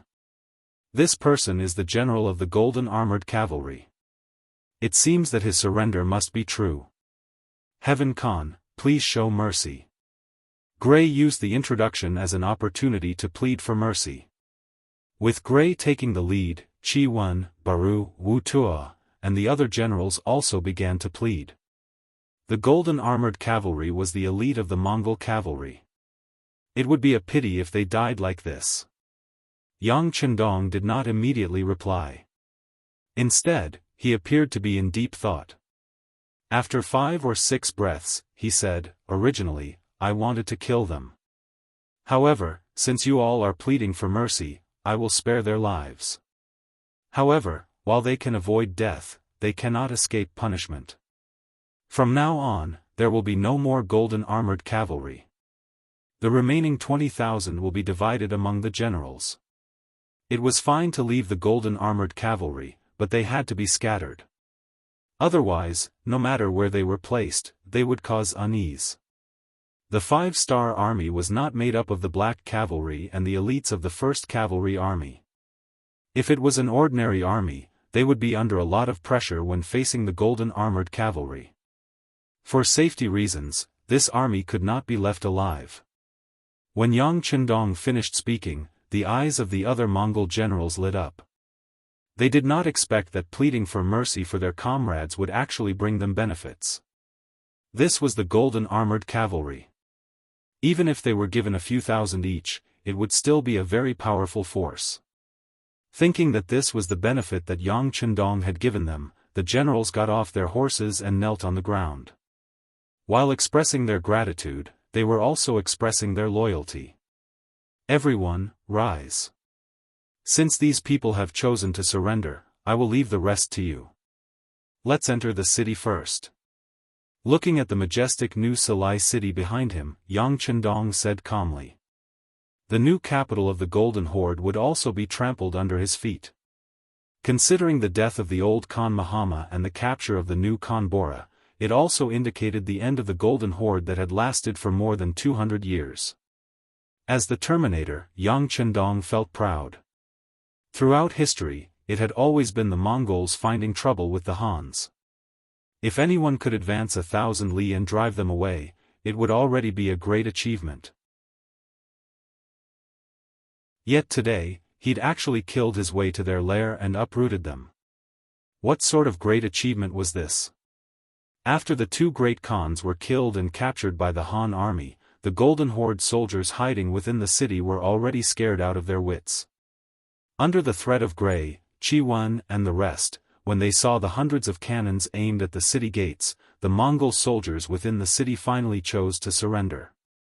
Compared to the time when Salai city was conquered, the nobles all ran away. This time, it was like catching turtles in a jar, and they were all captured. The Golden Horde had lasted for more than 200 years, and the nobles had also lasted for more than 200 years. The amount of wealth they had accumulated was so great that Yang Chendong was scared out of his wits when She returned the favor. Even though he had made some preparations, and had obtained more than 200 million taels of silver in Salai city, when he heard that he had obtained more than 300 million taels of silver from these nobles, he was still very surprised and happy. 6th young master, these things are not all silver. Instead, most of them are jewels. They have already been sealed and stored away. Once the silver in Salai city has been transported away, the treasures here will be transported away. When She said this, his expression was also very excited. After all, for someone who was used to being poor, suddenly having a mountain of gold in front of them, one could imagine how excited he would be. Yang Chendong's thoughts also returned to his hometown because of this sentence. How much longer will it take for Salai city to settle the issue of seizing and transporting the goods? About 1.5 more months. 6th young master, as you know, we have seized so much that we have mobilized all the carriages we can, but it will still take a lot of time. When he said this, She was also very emotional. He had never thought that one day, he would have a headache because of too much seizing and transporting. 1.5 more months, then let's wait for the goods here to be transported away. Yang Chendong was a little numb, but he was even happier. After all, no one would complain about having too much money, even if he was the lord of Yangxia. Especially when he thought about how much they had seized this time. Once they reached Qiqian city, and the news spread throughout the world, presumably those who had stopped him from sending troops would all shut their mouths. Reality had already proven that the benefits of opening up a new territory far exceeded everyone's expectations. Just based on this, when Yang Chendong wanted to point his troops elsewhere in the future, no one would come out to stop him. Just as he was thinking about how ugly some people's faces would be after the news spread, an indescribable smile flashed across Yang Chendong's face. After a while, when Yang Chendong was almost done rejoicing, he noticed that Sheibi was still standing in front of him. Is there something else? Sixth young master, there is something. Sheibi said with a conflicted expression. Speaking of which, Yang Chendong and Sheibi had known each other for many years, and he admired Sheibi's abilities. Reality had also proven that Sheibi was a person who could remain calm and make his own decisions when faced with big matters. However, he did not know what was so difficult for him. Commander Shei, there are no outsiders here. If you have something to say, just say it. Yang Chendong's expression returned to normal. Yes. Originally, Sheibi did not know how to phrase the matter he wanted to report. However, seeing that Yang Chendong did not treat him as an outsider, he decided to speak the truth. He immediately bent his knees and knelt down. Sixth young master, please restrain the Mongolian cavalry who just surrendered. You don't know, but the city is in a mess because of them. The citizens are complaining and many of them are already thinking of moving out. What? There's such a thing? Yang Chendong suddenly stood up from his chair. His expression was extremely ugly at this moment, and there was even a faint killing intent that flowed out. Yes, sixth young master, you only need to send people to check the streets to see if what I said is true or false. Although those surrendered generals have some merits, they should not treat the citizens like this. If this continues, I'm afraid there will be a big problem. Since he had already started, he didn't hesitate to say what he wanted to say next. He said whatever came to his mind. Even if he offended those surrendered generals, he was willing to accept it. When he heard that there would be a big problem, Yang Chendong knew that things must have reached a point where they could not be controlled. Otherwise, Sheibi, who was always calm when faced with problems, would not say such words. How long has it been? He was naturally asking how long the chaos had been in the city. Sheibi's heart shook. He knew that Yang Chendong had found the crux of the matter. He lowered his head and said, replying to the sixth young master, it has been 4 days. 4 days. We've only been in New Sarai City for 4 days. Does that mean they've been here since they entered the city? Yang Chendong's eyes flashed with a murderous aura. It was no wonder that he was so angry. Before entering the city, he had told his generals that they were not to disturb the citizens after entering the city. In the future, the citizens here would be Yangxia's citizens and they must be treated well. He remembered that the generals agreed very happily at that time. But looking at Sheibi's words, it seemed that no one took his words seriously. Seeing Yang Chendong's killing intent, Sheibi replied with some trepidation, yes, after they entered the city, the surrendered soldiers began to loot. At first, it was targeted at the rich and powerful, but later on, even the commoners became the targets of the loot. Listening to Sheibi's report, Yang Chendong's face was as calm as water. Since it has been 4 days, why did you only report it now? This. Sheibi did not know how to answer. Fortunately, Yang Chendong then said the answer. You don't think that they are the surrendered generals? Without them, we would not have won this battle so easily, so they are the meritorious officials. It is not good to report the meritorious officials. It will make people misunderstand that you are jealous, right? Yes. It is just that this general is not jealous. It is just that they have all performed meritorious deeds. If we attack them now, I fear that there will be people who will think otherwise. If that happens, it will not be good for your reputation, sixth young master. Sheibi explained. My reputation will not be good? Ha, what is reputation? Sheibi, it seems that you still have a lot to learn. You don't know that reputation is just a way for some people to express their opinions. However, true reputation is that the commoners can eat well, wear warm clothes, and live in peace and contentment. Only then can you be considered a qualified monarch. If you can't do this, even if everyone praises you, is it really good? Hearing Yang Chendong's sincere and heartfelt words, Shaibi nodded repeatedly and said, "Yes, this general understands." What should be said had been said. Now, it was up to Shaibi to comprehend it himself. However, the matter of the surrendered soldiers looting had to be resolved. Shaibi, immediately send the order. Have the surrendered soldiers come to this prince for a meeting. Was this raising the butcher's knife? Shaibi thought in his heart.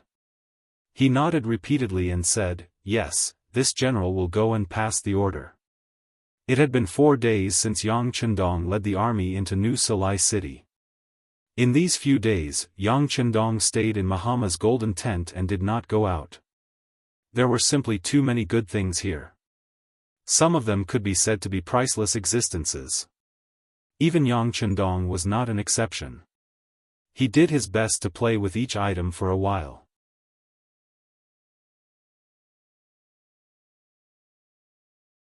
Chapter 1465. Because of this, they did not know what was happening outside. Moreover, because these surrendered generals did things methodically, the place where they looted was far away from the golden tent. Therefore, even the black cavalry did not notice. If it was not for Yubi's report, it would probably take a day or two or something big to report. As soon as Yubi left, Yang Chendong immediately asked Beta Persei to call the manager of the city's intelligence department to find out what had happened in the city in the past 4 days.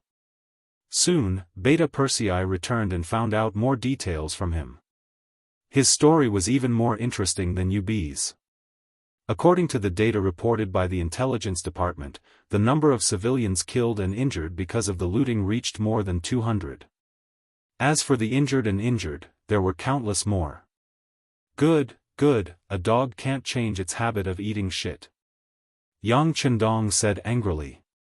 At this moment, he really wanted to kill all the surrendered soldiers who looted. However, he also knew that this was not the action of a wise man. Doing this would only treat the symptoms and not the root cause. What he wanted was for all the surrendered generals to reflect on this matter from the bottom of their hearts, and not rely on government orders to restrain them. After more than 2 hours, the surrendered generals in the city rushed to the golden tent. Some of them were more than 10 miles away, and rushed over as soon as they heard the news. When they arrived, they had a confused look on their faces. Obviously, they did not understand why the heavenly Khan suddenly summoned them. As the leader of the generals, Gray's mind was also a mess. However, he was not as flustered as everyone else. On the contrary, he sat quietly in the hall and drank tea like the Han people. He was very clear that if he wanted to integrate into the Han army, he had to do his best to maintain the same habits as them. This was the best way to get closer to them. In contrast, the other generals did not have the time to be so calm. They sat on their chairs and made a lot of noise, just like when the Golden Horde held a meeting. There was no change at all. Among them, Bodo's voice was the loudest. This former scout general of the Golden Horde eventually surrendered to the Han army and retained his position as a general. Perhaps it was because he was a scout general, but he understood the situation in New Sarai better than anyone else, so he knew better than anyone else who had the most silver. So in this battle, he was the one who profited the most.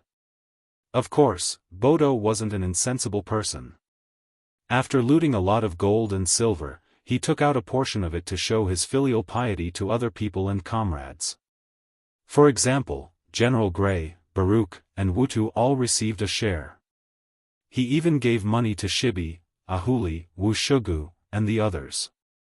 Unfortunately, these people did not accept it and returned it. However, Bodo didn't mind.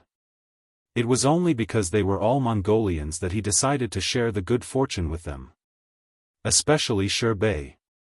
He heard that Shirbei was a commander in the Han army.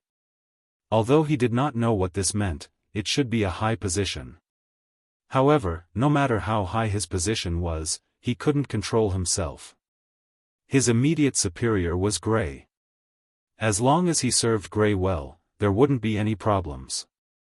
At this moment, Bodo was talking about robbing a rich family. He was talking about how he rushed into the house of a noble from the Golden Horde and dug out his hidden treasures. When the noble knelt down and begged for mercy, Baruch and Wutu, who were listening at the side, laughed along. Obviously, such a noble was an unreachable existence in the past.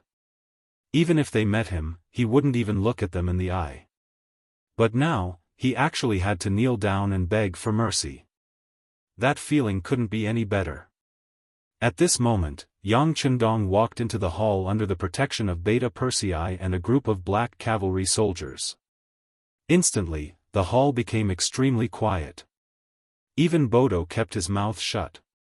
In fact, the scene of Yang Chendong ordering the golden armored cavalry to be cleaned up brought too much shock to everyone. This person was someone who wouldn't hesitate to kill if he couldn't be used. He didn't have the humble, courteous, and forgiving personality of the Han people. Evil people would naturally be dealt with by evil people. It was precisely because of Yang Chendong's performance that the Mongolian generals were afraid of him from the bottom of their hearts. Yang Chendong strode into the hall and arrived at the head of the table. Then, he suddenly turned around and fiercely swept his gaze across everyone present. Following Yang Chendong's gaze, everyone who met his gaze quickly lowered their heads. Obviously, everyone was afraid of his gaze. Seeing that everyone had lowered their heads, even Bodo, who was very active just now, Yang Chendong coldly snorted and said, "Men, take Bodo out and chop him up." Yes. The black cavalry soldiers who had been waiting for a long time stepped forward with their swords and went straight for Bodo, who was still sitting on the chair and hadn't recovered from his shock. "What are you doing?"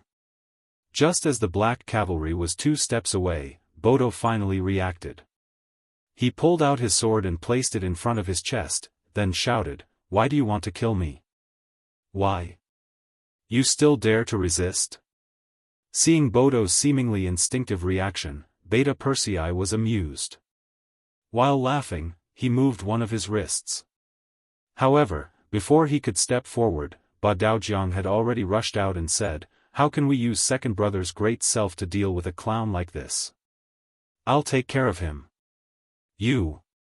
Seeing Ba Daojiang rush out first, Beta Persei's face was filled with anger. However, he quickly calmed down. They were all brothers, so it didn't matter who did the teaching. Moreover, just as Ba Daojiang said, a small scout general wasn't worthy of him taking the initiative. Ba Daojiang rushed out. This former member of the Jianghu wasn't weak to begin with, and after years of experience, he was even more agile and powerful. He leaped forward and arrived in front of Bodo in 2 quick steps. Then, without waiting for Bodo to swing his sword, he kicked out, and a curved sword fell from the air. After kicking the curved sword out of Bodo's hand, Ba Daojiang followed up with a roundhouse kick to Bodo's chest. Under the powerful force, a cracking sound was heard, and Bodo's chest caved in. Your legs are getting stronger again." Yang Chendong looked at the scene with admiration and nodded his head in satisfaction. Bodo, whose chest caved in from the kick, fell to the ground with a plop. At that moment, blood was flowing out from the corner of his mouth, and he looked like he was about to die. Even so, his gaze was still fixed on Gray. Although his mouth was open, no sound came out. However, if one looked closely, they could see that he was saying the words, "Save me. Tie him up and take him out for beheading. Don't dirty this place." Ba Daojiang had already stabilized himself as he spoke in a casual tone. Then, he swept his cold gaze towards the other Mongolian generals in the hall. Revealing a harmless smile, he walked back to Beta Persei's side. "Not bad." Seeing Ba Daojiang's return, Beta Persei gave him a thumbs up with a look of praise. Compared to the interaction between the two of them, the other Mongolian generals were all dumbfounded. They didn't understand why Ba Daojiang had come forward to kill someone. This was something they had never experienced before. Even when Mahama was the Khan, he hadn't been so tyrannical. It was said that accompanying a ruler was like accompanying a tiger. At this moment, everyone finally understood. And it was precisely for some unknown reason that everyone couldn't help but break out in a cold sweat. Furthermore, everyone was deep in thought. Had they done something that they shouldn't have done recently? Would the next person to be pulled out to be beheaded would be themselves? The hall was even quieter than before. This sudden scene caused the Mongol generals to fall into deep thought. At this moment, Yang Chendong spoke again. Gray, Baruch, Yutu, do you know your crimes? The three people who were called out were sweating even more now. They hurriedly left their chairs and knelt on the ground with a plop. Their heads were so close to the ground that they had zero contact with it. It was no wonder that the three of them were so nervous. After all, Bodo had just been killed. They were really worried that they would have the same ending. As for what they had done wrong, they really didn't know. However, at this moment, the three of them were smart enough not to say anything. Instead, they knelt on the ground and kowtowed continuously while saying, "We are guilty, guilty. Yes, you are indeed guilty. This Khan has repeatedly ordered that you are not allowed to disturb the people in the city. But what did you do? You clearly knew about Bodo's evil deeds, but not only did you not stop him, you even dared to accept his benefits. I think you are all accomplices." Yang Chendong's strict voice rang out. Hearing that it was actually this matter, the Mongolian generals present had an enlightened look on their faces. At this moment, they finally understood why Bodo had been beheaded. For a moment, many of them rejoiced that they hadn't been possessed to do such a thing. They couldn't help but heave a sigh of relief. However, the three people kneeling on the ground all had nervous expressions on their faces. Although they hadn't sent their troops to rob Bodo, they had indeed received a gift from the robber, Bodo. It wasn't an exaggeration to say that they were accomplices. When they thought about Bodo's fate, they were afraid that Yang Chendong would kill them as well. Gray abruptly raised his head and said with a nervous expression, "Heavenly Khan, we were wrong, we were wrong. Please give us another chance on account of our loyalty to you and our contributions to the army." When Gray mentioned contributions, Yang Chendong couldn't help but frown.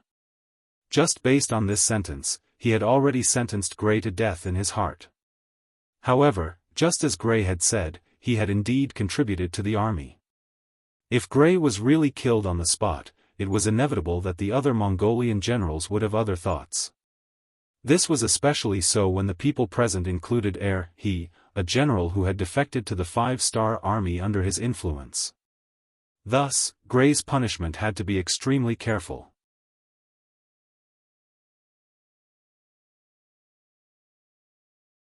Chapter 1466. Yang Chendong took a deep breath and suppressed the anger in his heart. When he looked at Gray, his expression became much calmer. "That's right. The three of you have performed meritorious deeds. Since that's the case, this Khan will give you a chance. Next, we will move against the Ross Empire. The three of you will lead the death squad as the vanguard. If you perform meritorious deeds, you will naturally be reinstated.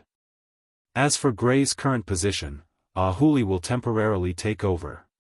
What do you think?" Yang Chendong's tone changed. In Gray's ears, it was like spring. Knowing that he wouldn't have to die, how could he disagree? He immediately knelt and cupped his fists. "I am willing to be the generals of the death squad. I am willing to serve the Khan." "Good." Yang Chendong revealed a satisfied expression at Gray. Then, he looked at everyone and said in a clear voice, "Everyone, you are no longer generals of the Golden Horde. Instead, you are generals of the 5-star army. Since that's the case, you will have to abide by the military rules here. This Khan will say this once more. As soldiers of the 5-star army, you are not allowed to bully the citizens or disrupt the military rules. If there is a next time, no matter who it is, no matter what contributions they have made, they will be severely punished. Ahuli will keep a close eye on this matter. If anyone disobeys, you can kill them first and report later." Ahuli was the former Khan of Zhongxing. Under his rule, the citizens of the city lived a good life. He could be said to be a different kind of person in the Mongolian army. He was an ambitious general who wholeheartedly wanted to change the lives of the citizens. He was the most suitable candidate to replace Gray as the leader of the Mongolian army and to deal with the security issues in the city. Although he was only a temporary representative, what if Gray never came back?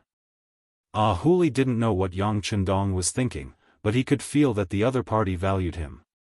He immediately knelt on the ground and said sincerely, "Thank you, Great Khan, for thinking so highly of me. Huli will do my best to not let you down." From the beginning to the end of the meeting, only 15 minutes had passed. After killing Bodo, reprimanding Gray, and promoting Huli, Yang Chendong left. It was precisely because of this that the shorter the time they came into contact with Yang Chendong, the more mysterious he was, causing others to not dare look down upon Yang Chendong in the slightest. However, in this short 15 minutes, the pressure on the Mongol army was immense. After seeing how Yang Chendong dealt with Bodo, everyone knew that the Heavenly Khan was an iron-blooded person. He wouldn't let sand get in his eyes. Such a person wasn't easy to fool, and no one dared to fool him. As for giving a chance to Gray, Barlu, and Wu Tua, this proved that the Heavenly Khan was someone who cherished old friendships. Not only did he not incur the disgust of everyone by dealing with the three of them, he even stripped them of their military authority. On the contrary, everyone felt that following him was the right thing to do. At the very least, they wouldn't erase their previous military exploits because of a small matter. They should make more military exploits so that they would be safe. Just borrowing a person's head had produced such an effect. After hearing this, Sherbei couldn't help but sigh. The sixth young master was indeed the sixth young master. His methods and methods of solving problems weren't something he could compare to. After this incident, the public security in New Sarai immediately improved. Ordinary people were no longer bullied, and under Ahuli's leadership, the stolen property was returned untouched. Yang Chendong's reputation also resounded throughout this land. Using this opportunity, Yang Chendong called Ahuli over and gave him the order to deal with the Churkas and Alans. "Remember, any forces that oppose us must be completely eradicated. There can only be one voice here, and that is to die if you don't surrender. This time, I'll give you 200,000 Mongol soldiers and enough provisions. At the same time, I'll equip you with a firearm regiment and 50 field cannons. Do you have any other questions?" After calling Ahuli over, Yang Chendong instructed him. Being able to lead an army alone was somewhat beyond Ahuli's expectations. He was just a surrendered general. Although he had been a Khan before, he only led 30,000 soldiers. But now, he could lead 200,000 soldiers with the support of guns and cannons. This was something he had never dreamed of. This general will do his best to complete this mission and live up to the Heavenly Khan's expectations. At this moment, Ahuli couldn't wait to dig out his heart and give it to Yang Chendong to repay his kindness. Feeling Ahuli's excitement, Yang Chendong got up and walked in front of him. He patted him on the shoulder and said, "Very good, this Khan is looking forward to your performance. By the way, I'll also give you the 20,000 golden armored cavalry. Make good use of them. This is a force that can't be ignored." Yang Chendong didn't think highly of the golden armored cavalry, especially after knowing that after many years of development, their strength was no longer as strong as before, so he didn't think highly of them. But if he left them to Ahuli to deal with the other Mongol tribes, they would still be a force to be reckoned with. Just the golden armored cavalry alone wouldn't be able to harm them with ordinary swords. Yes, yes. Ahuli kept nodding his head and making a promise. After arranging Ahuli's affairs, Yang Chendong began to prepare for the invasion of Russia. As the leader of Yang Xia and the founder of the 5-star army, it was destined that he couldn't stay in one place for too long. It had been 3 years since he entered the Far East. According to his plan, he had to deal with the situation here this year. Fortunately, the Golden Horde had been destroyed, so he had already completed half of his mission. The next step was to deal with the White Russians.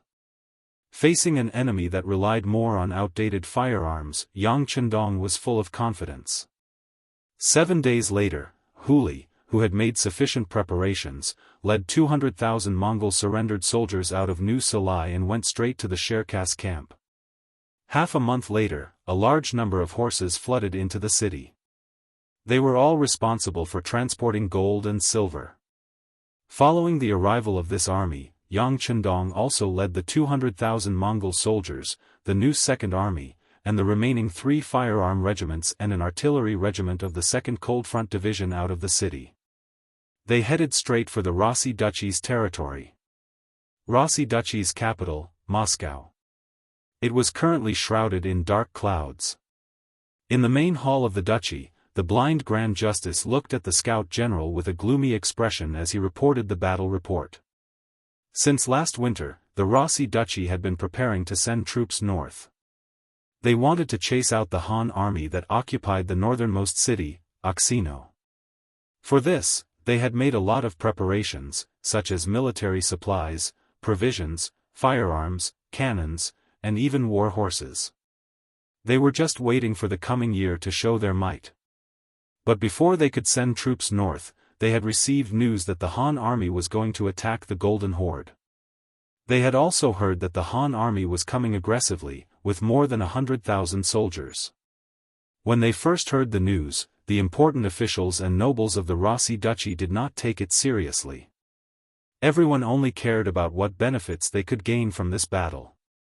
After a heated discussion in the court, the final conclusion was to stop sending troops north and focus on the east. They would wait for the Han army to be defeated by the Golden Horde, then they would take the opportunity to strike and reap the benefits. When the time was right, they would send troops north. It would be easy for them to take back Oxino. However, the outcome of the battle was far beyond everyone's expectations. The Han army quickly breached Sarai, the capital of the Golden Horde, forcing Mahama Khan to retreat to the city of Shinsa to avoid the brunt of the attack. Not only that, the tough Mahama even sent an envoy to ask for help from the Rossi Duchy. The two sides had been fighting for many years, and it was more appropriate to call them old enemies. During this time, they had won and lost some, but no one had expected that the two would one day join forces, and that the Golden Horde would take the initiative to ask for help. As for the envoy sent by the Golden Horde, the blind Duke arranged for someone to send him to the post house, and then he came to discuss this matter with the other officials. Regarding this matter, the officials had two opinions. One was to send troops, and the other was to not send troops. The reason for not sending troops was to use the Han army to deal a heavy blow to the Golden Horde, which would be more beneficial to the Rossi Duchy's independence and unification. The reason for sending troops was to prevent the Han army from becoming too powerful. After all, Mahama was a very proud person. Even he had to lower himself to ask for help. This showed that the Han army's fighting strength was very strong. If he didn't help, once the Han army really subdued the Golden Horde, he wouldn't have anything to worry about when fighting with the Han army in the future. Yes, even at this time, the Rossi people still believed that although the Han army was strong, they could only defeat the Golden Horde and not defeat it. The Golden Horde could summon hundreds of thousands of cavalry at any time with a decree, and the Rossi people had already experienced the strength of the Golden Horde. No one could defeat the Golden Horde, at least not in the short term. This had become the consensus of the Rossi people. The meeting lasted for a long time, and in the end, the people who wanted to send reinforcements had the upper hand. The blind Duke finally decided to send reinforcements, but it would take time to send the troops from the north to the east. They did not have the convenience of carrying food with them like the 5-star army, so they needed a lot of time to prepare. Finally, 10 days later, the 100,000 reinforcements prepared by the Rossi started their journey. This was thanks to the previous preparations, otherwise, they would not have been able to set off so quickly. But at this time, new news came. The Han army was already outside New Sarai, engaged in a major battle with the Golden Horde, and finally won. They killed Mahama Khan with cannon fire, and captured Bora Khan. Hundreds of thousands of Mongolian cavalry were defeated, and the Golden Horde was about to become history. The Rasi people's enemy also changed from the Golden Horde to the Han army. When the news came, the entire Rasi people were shocked. Many people did not believe the truth of this matter. Although more than one group of scouts reported the same news, there were still many people who did not believe it. How could the powerful Golden Horde be destroyed so easily? Even if it was destroyed, it should be done by the powerful Rasi people.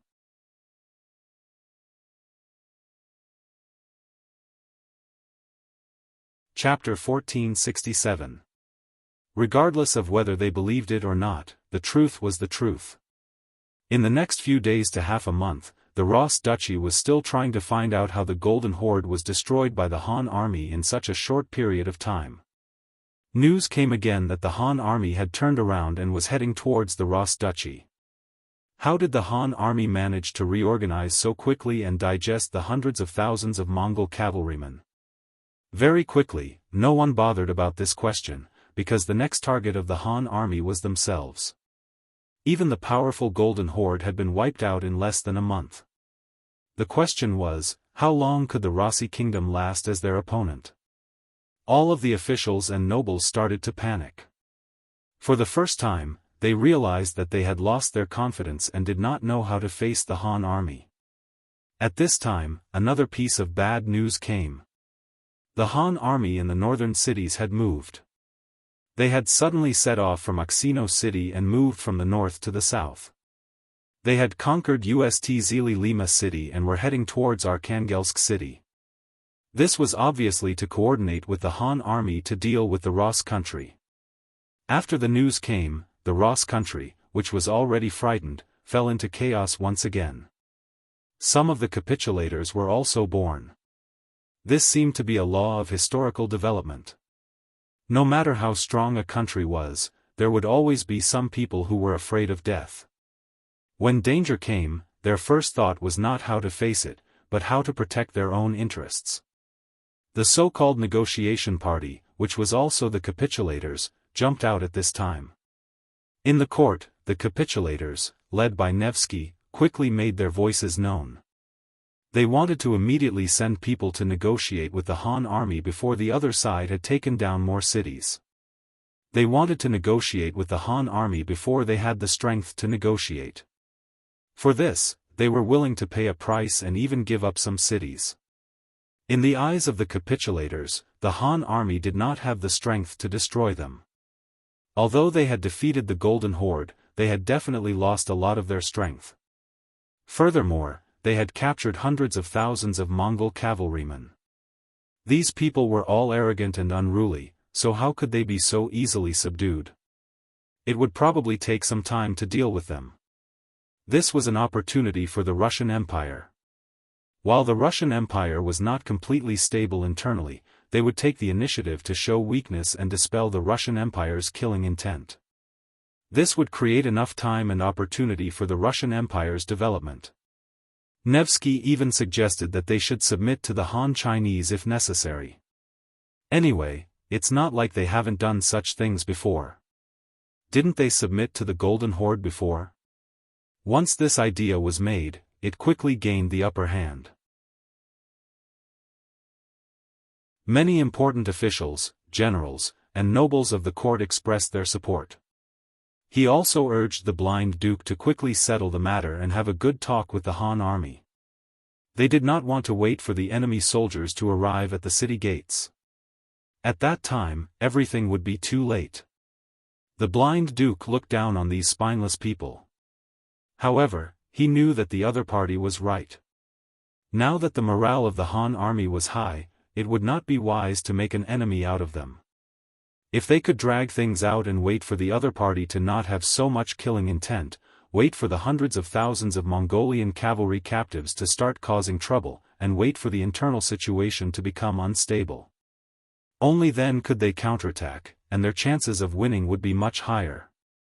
The blind duke, who had his own plans, finally agreed to the idea of surrendering. He sent out a negotiation team led by Nevsky to welcome the Han army that was heading towards Moscow. He hoped to settle the matter as soon as possible.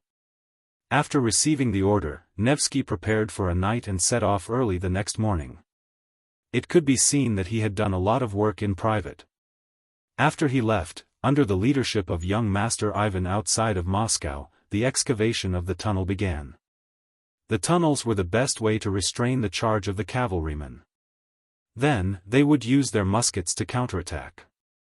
This was the tactic they used to deal with the Golden Horde cavalrymen. They sent people to negotiate while preparing for war. This action showed the stubborn and cunning side of the Russian Empire. Especially Ivan, who said to the outside world that the strong would not place their hopes on the enemy, and that their own strength was the most important thing. Not to mention the various preparations outside of Moscow, just the fact that Nevsky and his men rushed over, they finally met the Han vanguard army in Kazan City. When they reported their identities and took out the relevant documents, the vanguard general, the current commander of the Russian division, Nikolaev, welcomed them. They were all Caucasians, and they were connected by blood. This made Nevikov very happy. As soon as he saw Nicholas, he tried to get close to him, as if they were talking about their common ancestor. He wanted Nicholas to speak for him in the future. Naturally, Nikolaev gave him the cold shoulder. It was true that he was from the Russian Empire, but he was not from the Russian Empire. He had never enjoyed any benefits from the establishment of the Russian Empire. Where did the Rossi people go when he had no food to eat? When he was bullied by the Mongol cavalry, where did the Russians go? When people in his tribe froze to death because of the cold, where did the Russians go? If it weren't for the appearance of Yang Chendong, their tribe would still be hiding like rats in the dark. They would still not have enough to eat and sleep, and even their safety would not be guaranteed. During the most dangerous time, it was Yang Chendong who saved his tribe.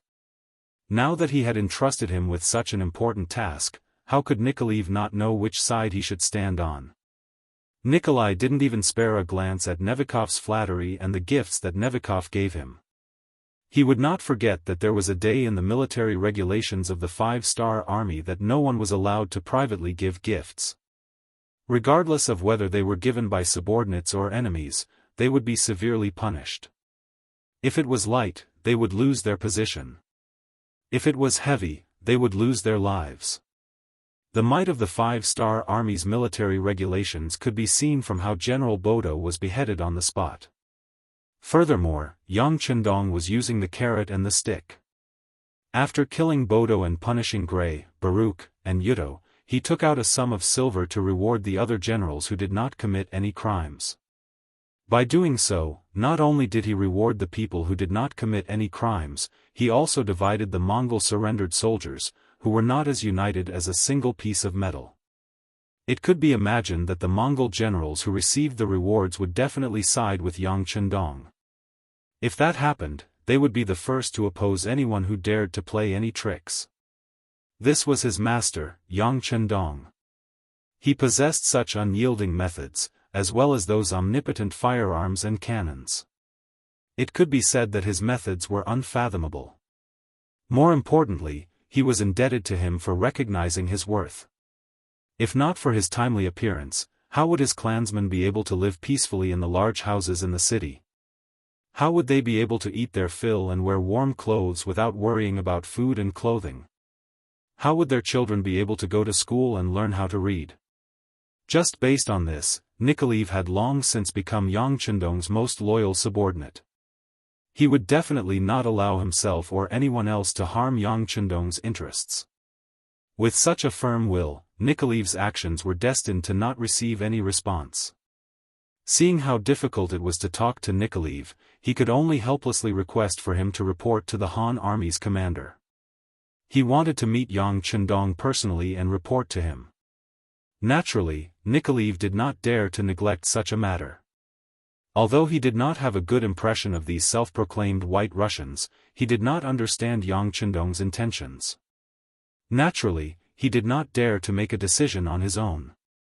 Very quickly, Nikolaev reported the matter of Nikolaev representing the Ross Duchy to Yang Chendong, who was rushing over. He also quickly received the order to stay put. When the news was passed to Nikolaev, he was naturally very happy. He knew that the Han army's commander had the intention to negotiate. At that moment, he began to carefully consider what to say when he met the person in question. Was Yang Chendong preparing to negotiate with the Ross Duchy? The answer was that it was impossible. Others might not know, but Yang Chendong was very clear.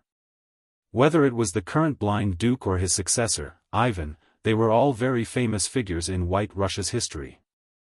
They were all elites among elites. He would never underestimate such an enemy, nor would he give such a person a chance to catch his breath and make a comeback. The reason why he wanted to negotiate was because he wanted to use the White Russians to surrender. He wanted to see how he could obtain the greatest benefits with the smallest price. 3 days later, the Central Army resisted Kazan City. Nikolaev and Nikolaev came out of the city together to welcome Yang Chendong's arrival. From afar, when he saw that Yang Chendong was only a man in his 30s, Nikolaev was shocked. After coming here, Nikolaev had done a lot of work. He spent a lot of money to get to know some of the officers in the foreign division. From them, he learned some things about Yang Chendong. He learned that this Han Bugnam of Gojoseon had started more than a decade ago. Then, he expanded his territory and even conquered a huge territory that was not inferior to the Golden Horde's ancestors. It was precisely because of this that Nye Ku thought that this Wunan prince of the Great Ming Dynasty was in his 50s, or at least close to his 50s. Otherwise, if he started more than a decade ago, how could he gain the trust of others and have such a strong appeal? However, the moment he saw Yang Chendong with his own eyes, he knew that he was wrong. This Prince Wunan of the Great Ming Dynasty was too young. If this was the case, didn't this person already have his own army when he was in his teens? Even the most outstanding youth in the Ross Duchy, Ivan, could not compare to this kind of talent.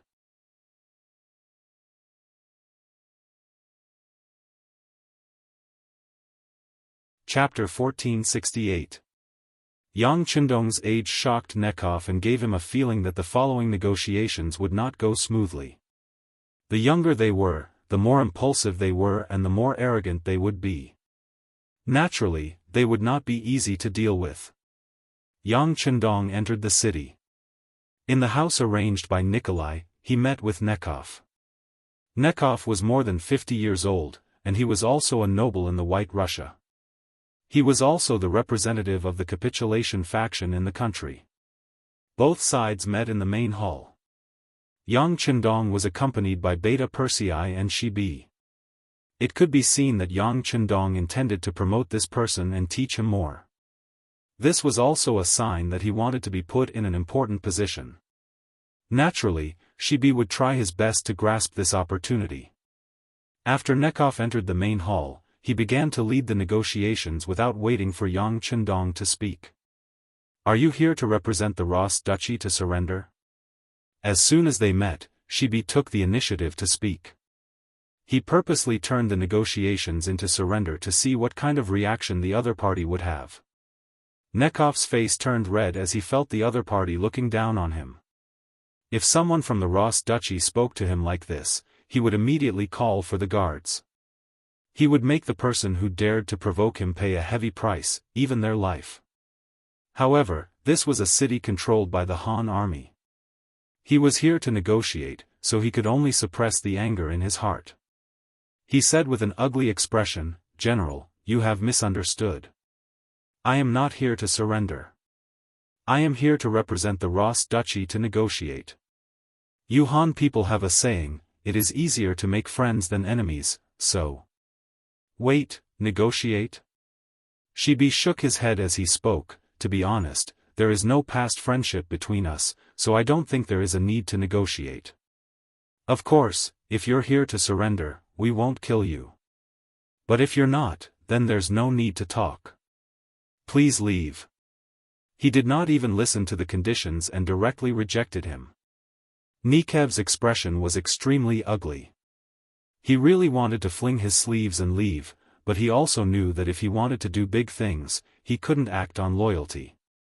He could only take 2 deep breaths, suppress the unhappiness in his heart, and say, "General, I don't know what you mean by surrender. Can you make it clear?" As expected, Nikev didn't leave. He recalled what Yang Chendong had told him before. Later on, he just had to say whatever was unpleasant to hear. The other party definitely wouldn't be provoked.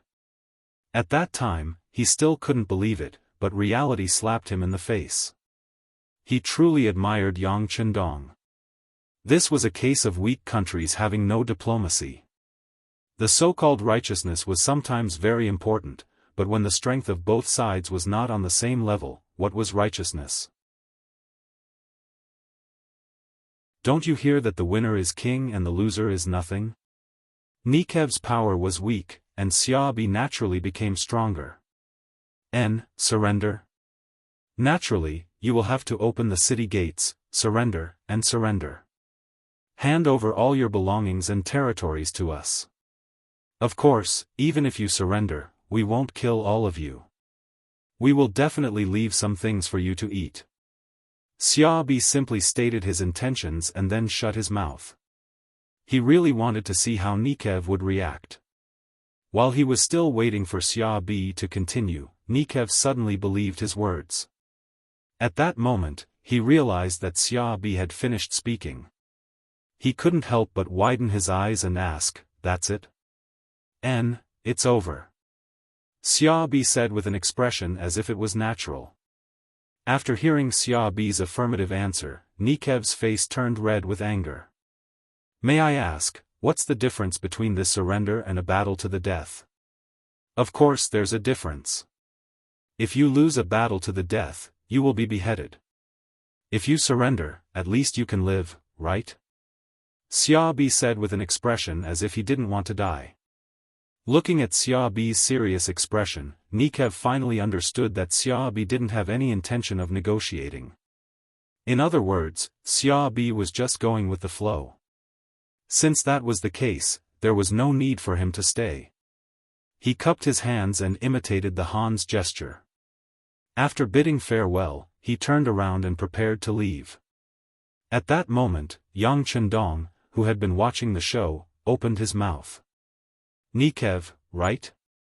As soon as he spoke in fluent Russian, Nekov, who was about to leave, stopped in his tracks. His heart was filled with joy. It seems that the other party was just testing me. Now that he saw that I was about to leave, he became anxious. There was still room for negotiation. Although he was delighted, he pretended to be angry. He turned around and cupped his hands towards Yang Chendong. "Yes, Your Highness Bugnam of Gojoseon. To be honest, your subordinate is too reckless, he." "Enough." Without waiting for Nikev to continue, Yang Chendong interrupted him. Then he used an unquestionable Chinese and said, "Remember, Commander Xiaobi's words represent my meaning. There are only 2 paths for your Rossi country to take. Either you are destroyed by us, or you surrender. As for the so-called peace talks, that is simply impossible. The only difference is that the first path is death, while the second path is survival." When Yang Chendong said this with an unquestionable tone, he saw Nikev's shocked expression. Nikev must be thinking, if that's the case, why did you stop me?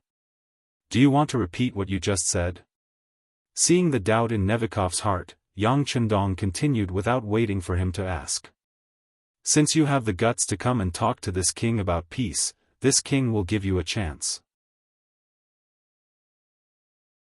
If there comes a day when your Ross Empire is unable to withstand this king's army, you will still have a chance to negotiate.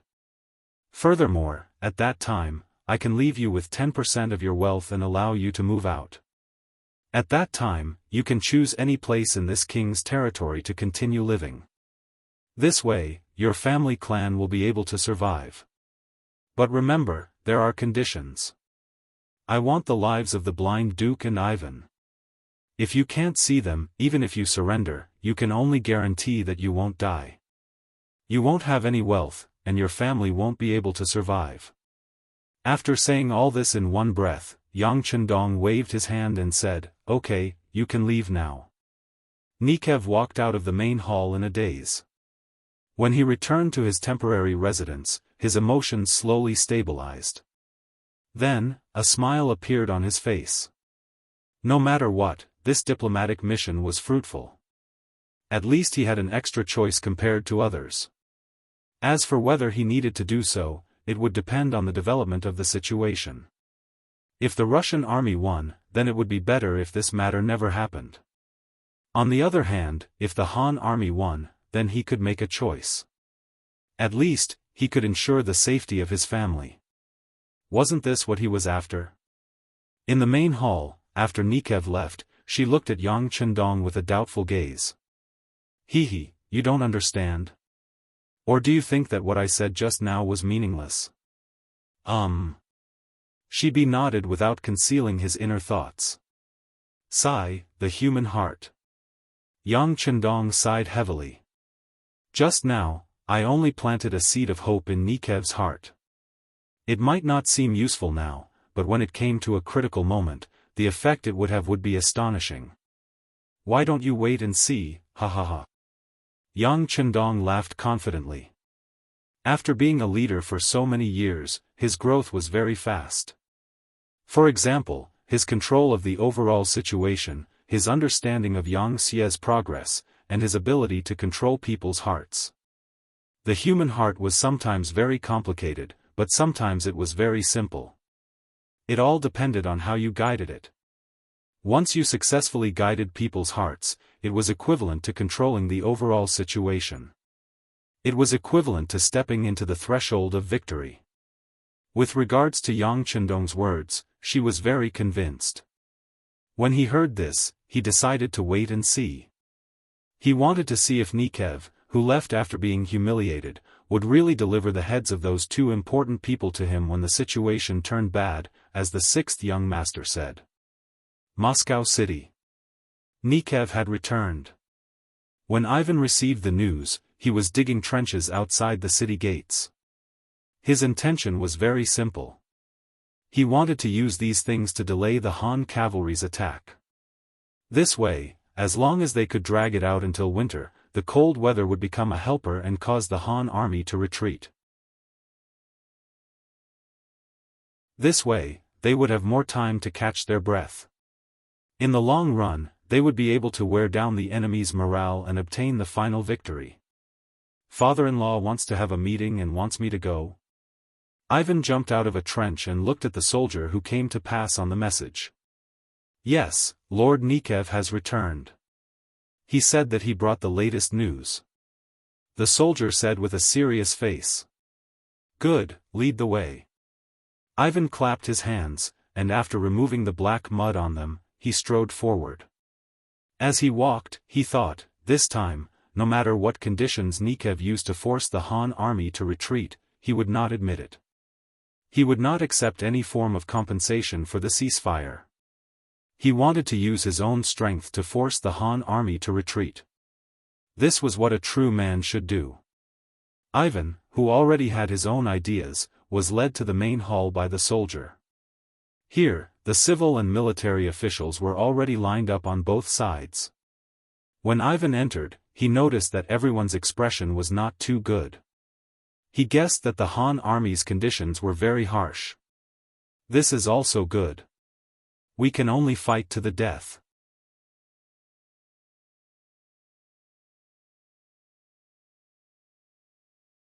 Chapter 1469. Ivan, who had a heroic plot and also wanted to be a hero, thought so as he walked to his seat and stood still. About a quarter of an hour later, a few more ministers walked into the hall, followed by the Grand Duke of Blindness. Since everyone is here, let's hear what Nikowski has to say. Cough. Nikowski coughed, attracting everyone's attention. His expression was somewhat ugly as he said what he was willing to say. As for what Yang Chendong said, he naturally hid it in his heart.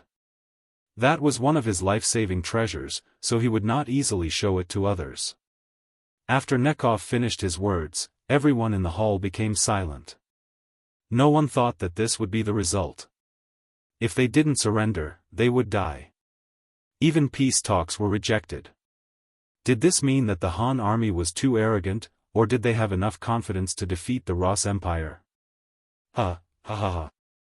In the silence, a burst of laughter came from Ivan's mouth, attracting everyone's attention. Ivan, who had been laughing for a few times, finally stopped when he saw that everyone's attention was focused on him. He said, "All right, can everyone give up now? Who still wants to talk about peace with the Han army?" At the end, Ivan's voice was close to a roar. He was clearly very angry. None of the officials said anything about this. Just as Ivan said, if peace talks failed, then they could only fight. Everyone had the same idea. Okay, since it's like this, we don't need to have any illusions. Although the Han army is very strong and can destroy a behemoth like the Golden Horde, we are not to be trifled with. Young Master has already dug trenches outside the city, which can effectively stop the Han army's charge. As long as we can hold out until winter arrives, the other side will inevitably withdraw their troops. If we do this repeatedly, with our advantage as the host, we can exhaust their spirit. At that time, we can decide whether to negotiate or fight. The blind duke finally spoke. This was the final decision. No one objected to this. Even those who wanted to surrender could only place their hopes on the army and hope that they could stop the Han army's attack. Since everyone had the same thoughts, the following matters were much easier to handle. Under the leadership and appointment of the Grand Duke of Blindness, Ivan, Boris, Peter, and Sergei respectively received the mission of guarding the 4 city gates. There were 100,000 soldiers originally prepared to assist the Golden Horde. Together with the 100,000 soldiers in the city, there were a total of 200,000 men under the command of 4 people, each with 50,000 generals. At the same time, the blind duke used his identity as the Duke of the Rossi Duchies to call out to the nearby powers, inviting them to help the king and deal with the Han army together. It was estimated that there were about 100,000 soldiers in this army. In this way, there were 300,000 soldiers defending Moscow. Even when facing the claws of the Golden Horde in the past, the Ross Empire had never treated them so formally. From this, it could be seen that they already regarded the Han army as their strongest enemy. After receiving the mission, the 4 great generals quickly started the work of digging trenches. This time, they were determined to defend the city to the death. They dug trenches everywhere, surrounding the entire city of Moscow and extending for more than 10 miles. It could be imagined that if the Han army appeared here, just filling up the road would be a big project. However, by doing this, they had also blocked their own way out. However, they did not care because they had already transferred all the food they could use into the city. It was not an exaggeration to say that they could hold on for 3 to 5 years. They did not believe that the Han army would be able to surround them for 3 to 5 years. If that was the case, then the cost of transporting grain and fodder would be an astronomical figure. At the same time, the Grand Duke of Blindness also mobilized the 500,000 White Russians in the city, asking them to help dig trenches outside the city. At the same time, he spread rumors, saying that the Han people were more terrifying than ferocious beasts. It seemed that once they broke through the city, everyone would face a dead end. After mobilizing the people, the trenches outside the city were pushed even faster. Some places were even more than 10 meters deep. Not to mention horses, even people could not pass through. Moscow was forcefully turned into an independent kingdom. The people inside could not come out, and the people outside could not go in. Finally, 10 days later, cavalry could be seen roaming outside the city. They were the scouts sent out by the 5-star army. However, they could only roam around for more than 10 miles. Countless large and deep holes blocked their path. Ha ha ha. On the city walls, the various officials and nobles used the 1,000 miles eye that they had obtained from the west. When they saw the scene of the Han cavalry roaming outside the city, they could not help but laugh. At this moment, it seemed like they were already the victors. The scene outside the city of Moscow was quickly reported to Yang Chendong, who was rushing here, by the scouts. When he heard that the enemy had dug countless trenches outside the city, and that some were even more than 10 meters deep, Yang Chendong was shocked. Are they looking for death? Yang Chendong sighed and could not help but laugh. Originally, Yang Chendong thought that the enemy also had cannons and guns. Although they were not as powerful as the Cold Front, they were still a threat. For this reason, Yang Chendong had arranged for Gray and the others to form a suicide squad. However, he never expected that the enemy would not use firearms and instead use trench tactics. That's right, they could indeed stop the advance of the 5-star army. However, while they could defend the ground, what about the air? How would they defend against their hot air balloons? At that time, countless bags of explosives would fall from the sky. They would not even be able to escape from the city. Wouldn't that be seeking death? Yang Chendong did not know who gave the idea to the Russian Empire. They would not die if they did not seek death. As such, Yang Chendong was not anxious. Since the enemy had already surrounded him, why would he be afraid of them escaping? Yang Chendong's face was filled with confidence. Orders. Take advantage of the fact that the soldiers in Moscow are unable to leave the city to deal with the White Russian soldiers on the outskirts. We will rendezvous with the 1st Sky Cavalry Legion outside Moscow. He was most worried that the enemy would escape before he arrived. If that happened, it would be a long process to find them. Now, he could finally rest assured and clean up the trash on the outskirts. This time, he would definitely destroy the Russian Empire. After the order was given, other than a portion of the army that continued to rush out of Moscow, the rest of the cavalry started to attack the nearby cities and tribes of the Russian Empire. Intelligence agents had long since reported that there were at least 100,000 White Russian soldiers in these small cities and tribes. This was a bone that needed to be gnawed on. Rostov City could be said to be the most powerful existence among them. Rostov City had a population of 300,000 and an army of 40,000. It was an existence second only to Moscow among the Russian Empire. The person in charge of this place was a noble from the Russian Empire, General Kurbsky. According to the information, this person was skilled in both civil and military matters. He was a difficult opponent. In the past, the Golden Horde had suffered many losses at his hands. This person was proficient in using firearms and had a strong learning ability.